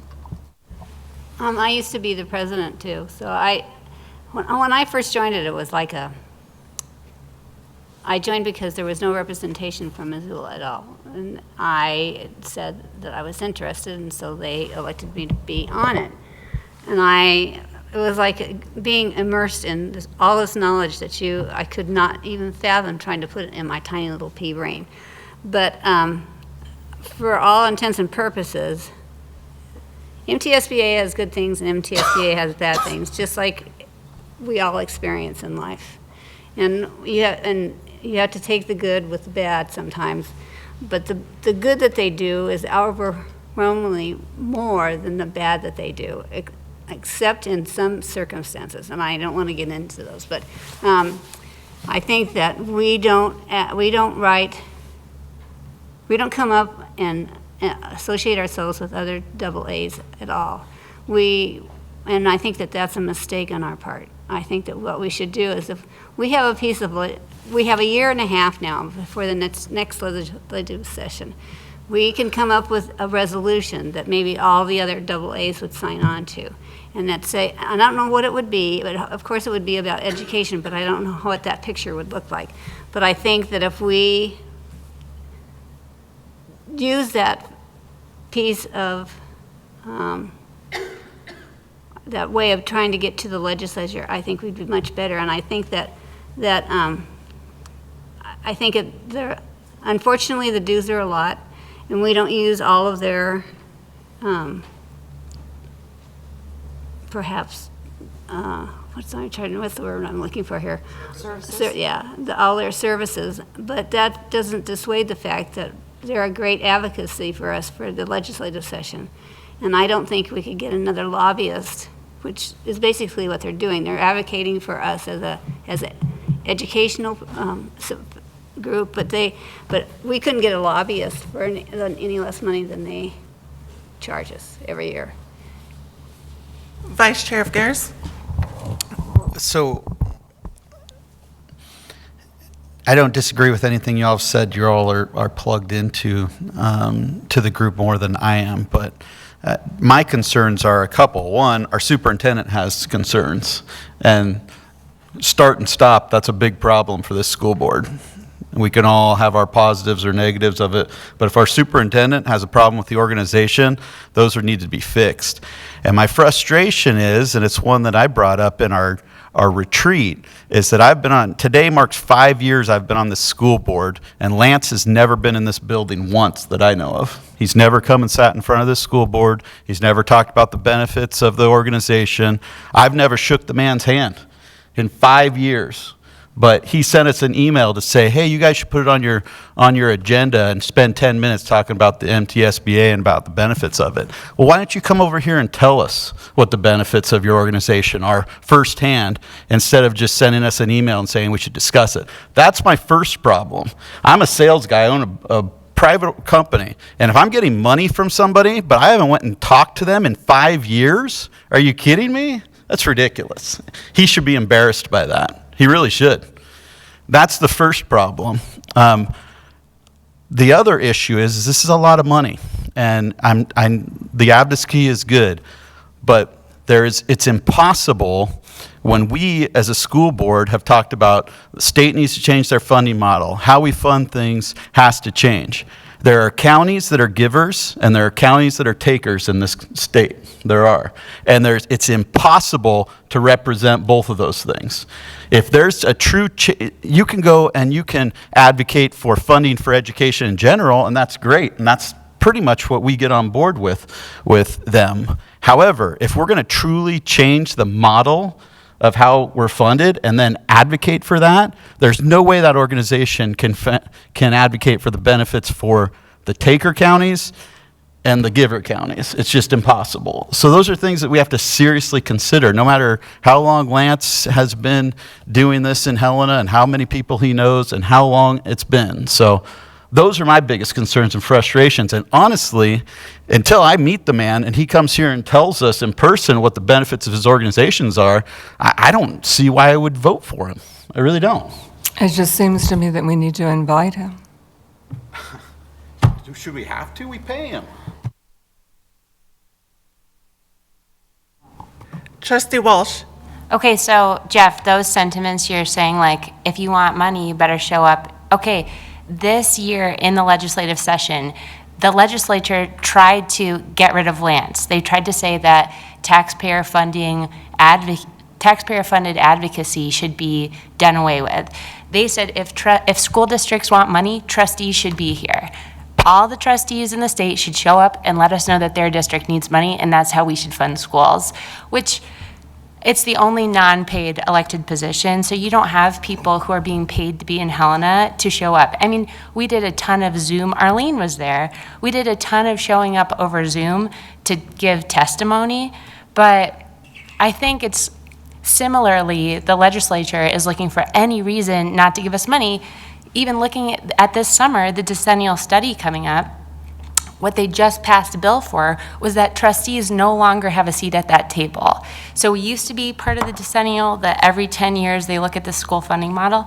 We no longer have a seat at that table. Who does have a seat at that table is the Frontier Institute and all these school choice voices.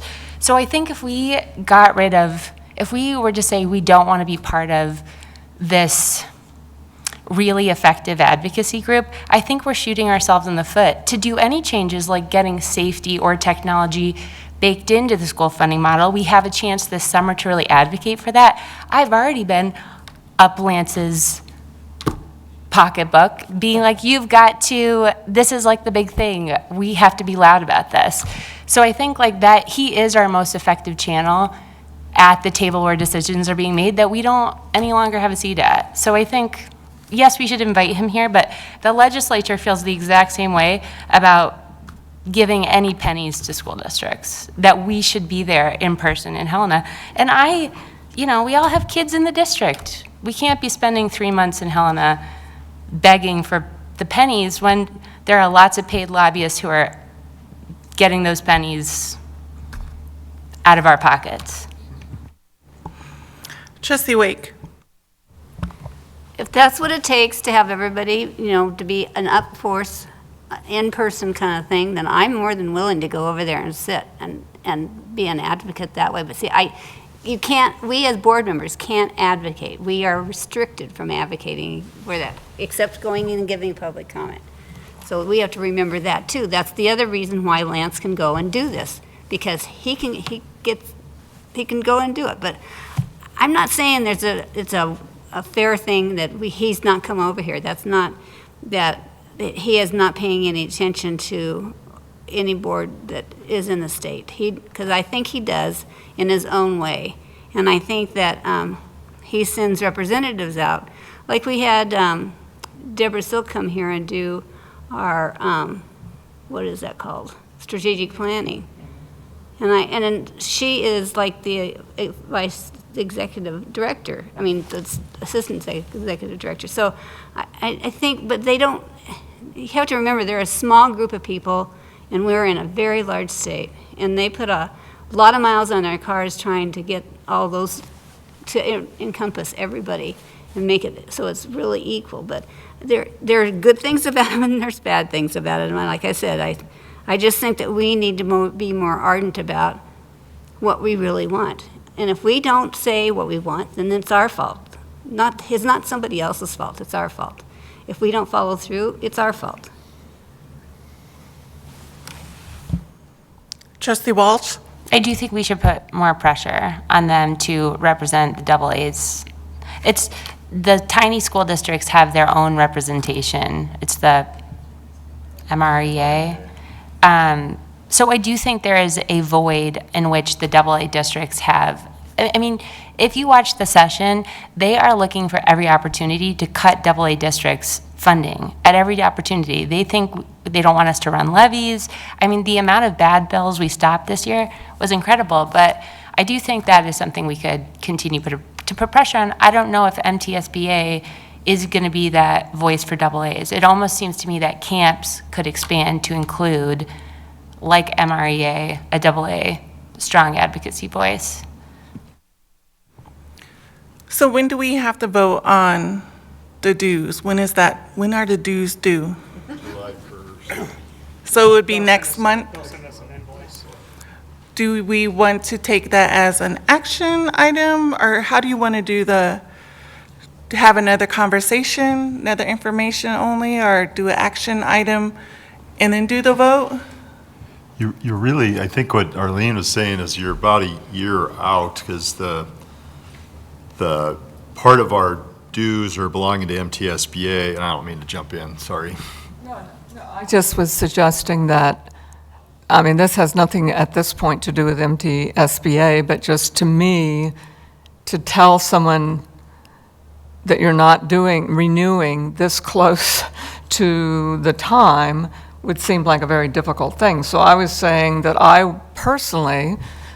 think it should be an action item, but I would personally prefer that we start a conversation, to borrow Megan's voices, about what we want from MTSBA, what we think we don't get, and talk about not renewing for the next year rather than springing it at this point.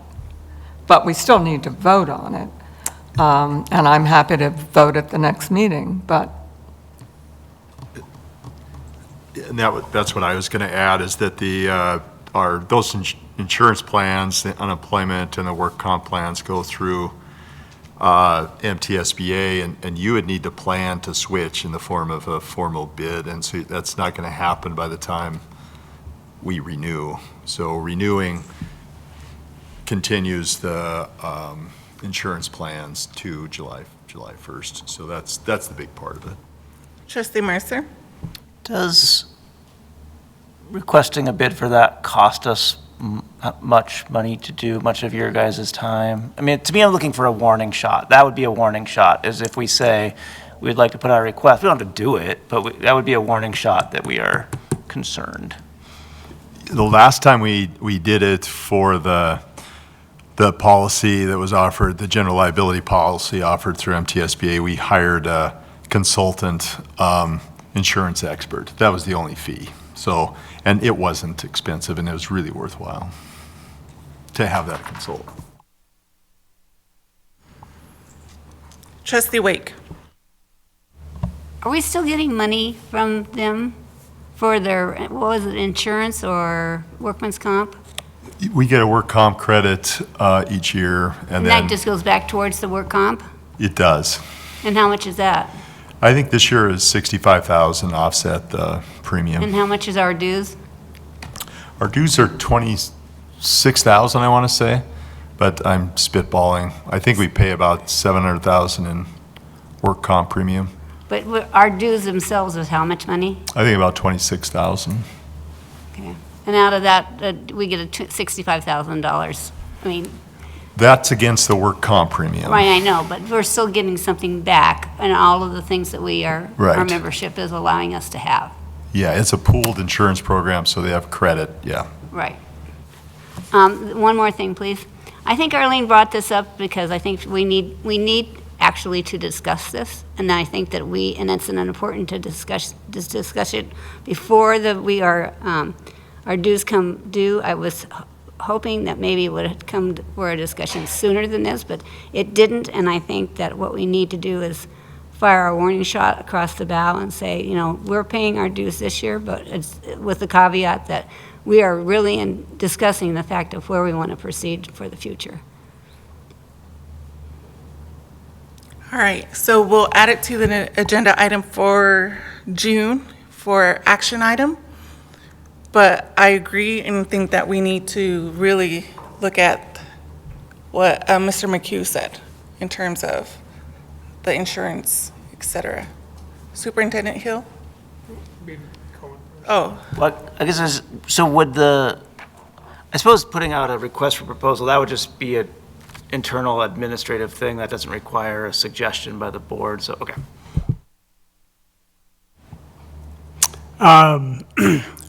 I just want to reiterate that, and I've said it before, but MTSBA is an organization that exists to support school boards. It doesn't actually exist to support the superintendent in the way that you might think. In fact, I would argue that MTSBA has sent out emails in the past that really reiterates that. And I think part of it was just being overwhelmed, getting superintendent calls. They represent 400 plus districts. It's a lot. I think where my concern stems from a AA perspective is that it's not so much about MTSBA or Lant or any person within the organization. I always like to say, be hard on issues, soft on people. And it's really about whether or not you feel that for the dues that you pay, are you getting the advocacy that you really want to see? Or is it just being lumped in with 400 other districts? And that's what you get. Like, that's where I think the board discussion needs to happen, and that Arlene is right, and Ann is right, and you're all right in the sense that you're the elected official, and you're the person who goes to them and says, this is what we want, and they do it through a process. You have delegates, you have someone who's on the executive board, and that, hey, we want you to listen to us. And if you don't feel like you're being heard, you need to say that. And I can say that to my organizations that I belong to and say, I don't feel like we're being heard. I'm dealing with House Bill 819 right now. I'm sending out memos about taking down pride flags, and I didn't hear one person say anything from MTSBA or SAM or MQEC about this is something that we need to stand up for. I did hear advocacy, hey, we don't want to, have funding from, public schools curtailed because you can't send it in because they want to have open meetings and the things that they're trying to stop from an advocacy standpoint. Call to action for that, but no call to action for sixth grade funding. No call to action for funding for ELL. No call to action for a lot of things. And so I think as a AA district, when we're listening to our teachers come in and talk about all these things, are you getting what you're asking for? And I want to be part of that solution. I'm talking to my own organizations about that. I'm not going to sit back and complain and then go, okay, whatever. I think that's the part that I would ask of this board is to go forward and say, okay, I'm going to send Lance an email about these things, and we want to see it as part of a discussion for their priorities when you guys have your delegate assembly. Like, these are the things that we want to see. And that would be my piece. I think MTSBA has value in a lot of different ways. But in the last couple of legislative sessions, being the person sitting here with you and then dealing with the aftermath of all the things, I don't know. And that's why, that's where my concern came from. But I only say that to the board, it's not my place to go to MTSBA and say, I don't think you're doing the job that I think you should be. I say that to you so that you can have that conversation, because it's ultimately your decision about whether or not to continue with an organization. Well, I agree, and I think what we need to do as a board is to be more upfront with what we want. And probably this next year is a better time to do that too, because it's not the legislative year, and it gives us time to plan for the next legislative year. So, Any final comments, thoughts? Trustee Wake?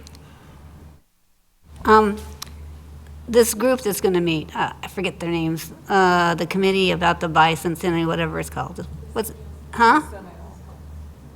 Decennial study. Well, whatever, decennial, bicentennial, is it an open meeting? It is, and it's on June 4th, and can I send out an email to the whole board? Well, June 4th, You can zoom in. I'm going to be over in Helena anyway, so I want to know what time I think to meet. it's June 4th. It's the meeting to plan for the study, and Because if it's a public meeting, then I think that we should consider going over and sitting there and giving public comment.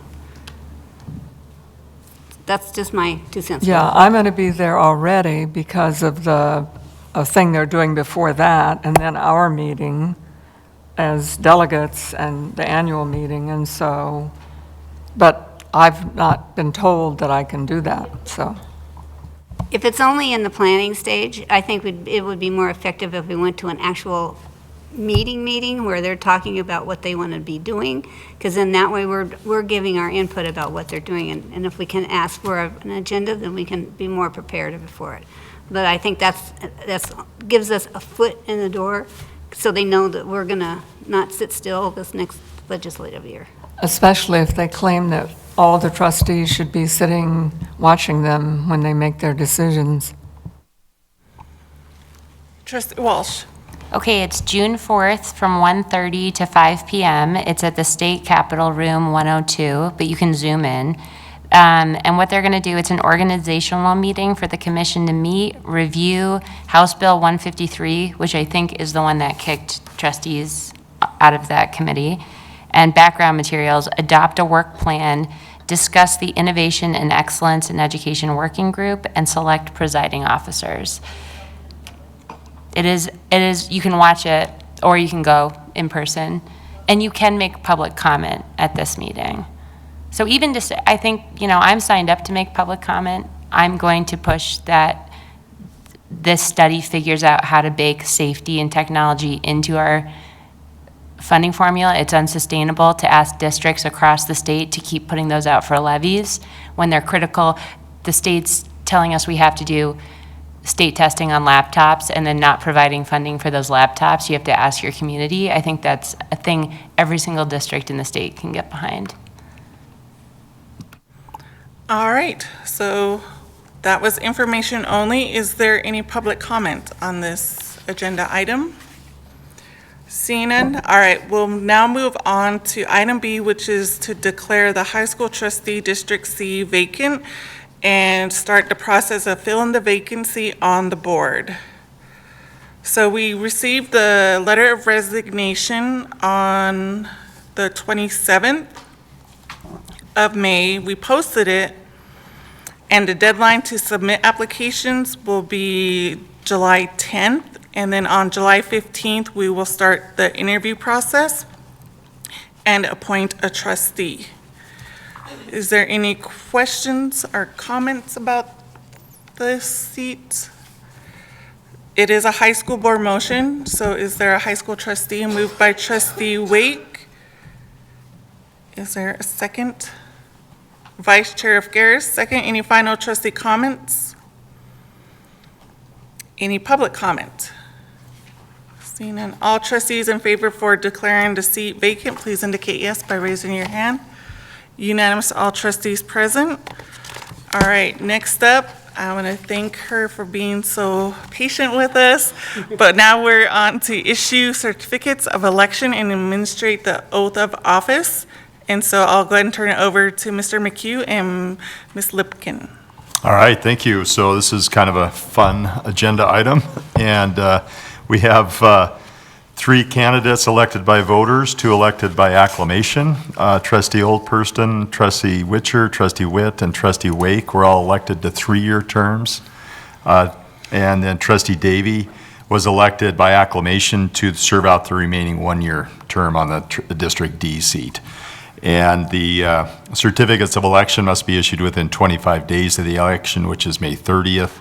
And to assume the role, candidates must be qualified. To be qualified, they take the oath of office. And as mentioned, our county superintendent, Aaron Lipkin, is here to administer the oath of office. Thank you, Aaron, for being patient and for being here. What I'd ask folks that our candidates to do, if they wouldn't mind maybe standing behind the student trustee table, and then Aaron can administer the oath, and I'll try and assist.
All right, now we'll move on to item D, which is the board reorganization, and I'll go ahead and turn it back over to Mr. McHugh.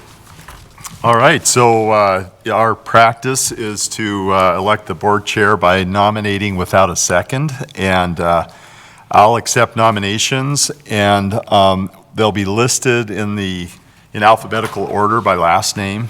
And then we'll announce each name in order, and then we'll just accept hand signals as support for that person. So to begin, I'll accept nominations for board chair. Trustee F. Garris. I nominate Willie Oldperson. Okay. Any other nominations for board chair? Any other nominations for board chair? Any other nominations for board chair? All right, this is easy. All right, all those in favor of Willina Oldperson as board chair, please raise your hand. It's unanimous. Congratulations, Willina.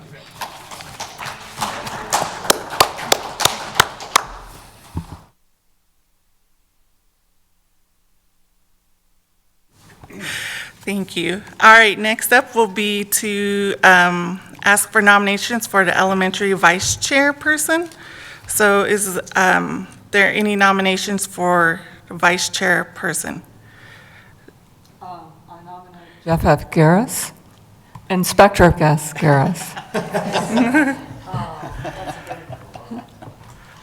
I nominate Vice Chair Walker Andrews. Well, that's elementary. Oh, is it elementary right now? Yeah. I could try it. Oh. Sorry, mine's in reverse order. Okay, yep, so vice chair for elementary. Any other nominations? I'll do it 3 times like Pat. Any other nominations? Any other nominations? Seeing none, all those in favor for having Trustee F. Garris as vice chair again, please indicate yes by raising your hand. Unanimous as well. So I'll go ahead and do my nomination now.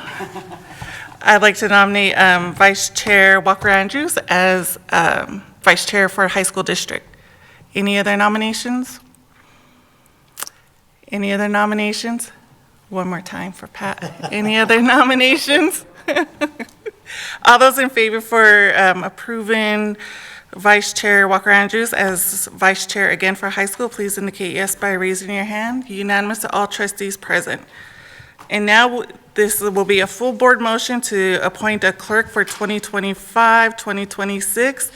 And is there a motion to approve Denise Williams as clerk? Moved by Vice Chair Garris, second by Trustee Wake. All in favor for, or any other appointees? Jokes, no, we can't. All those in favor for appointing Denise as clerk, please indicate yes by raising your hand. Unanimous by all trustees here. Next up would be to appoint the grants designee for 2025-2026, and again, it's a full board motion to appoint Superintendent Hill as the grant designee. Is there a motion to appoint him? Moved by Trustee Wake, second by Trustee Walsh. All those in favor to appoint Superintendent Hill, please indicate yes by raising your hand. Unanimous to all trustees present. And finally is to appoint the MTSBA representative. And is there a nomination for that? Trustee Walsh? I nominate Trustee Walker Andrews, who I also think would be a great president, even though she hasn't accepted that yet. Any other nominations? All right. Sorry, I'm just going to do it once, Pat. All right, all those in favor for appointing Vice Chair Walker Andrews as the MTSBA representative, please indicate yes by raising your hand. Unanimous to all trustees present. All right, so now we'll move on to the trustee graduation ceremony assignments, and I'll go ahead and turn it over to Superintendent Hill. Which I really just want to turn it over to Assistant Superintendent Tracy. All right, again, it's information only. If you haven't checked off the graduation ceremonies, please do so with her. She has a date, time, location, etc. So make sure to connect with Tracy on those. Any public comment on this agenda item? Seeing none, it is 8:10 and we are adjourned. Thank you, everybody.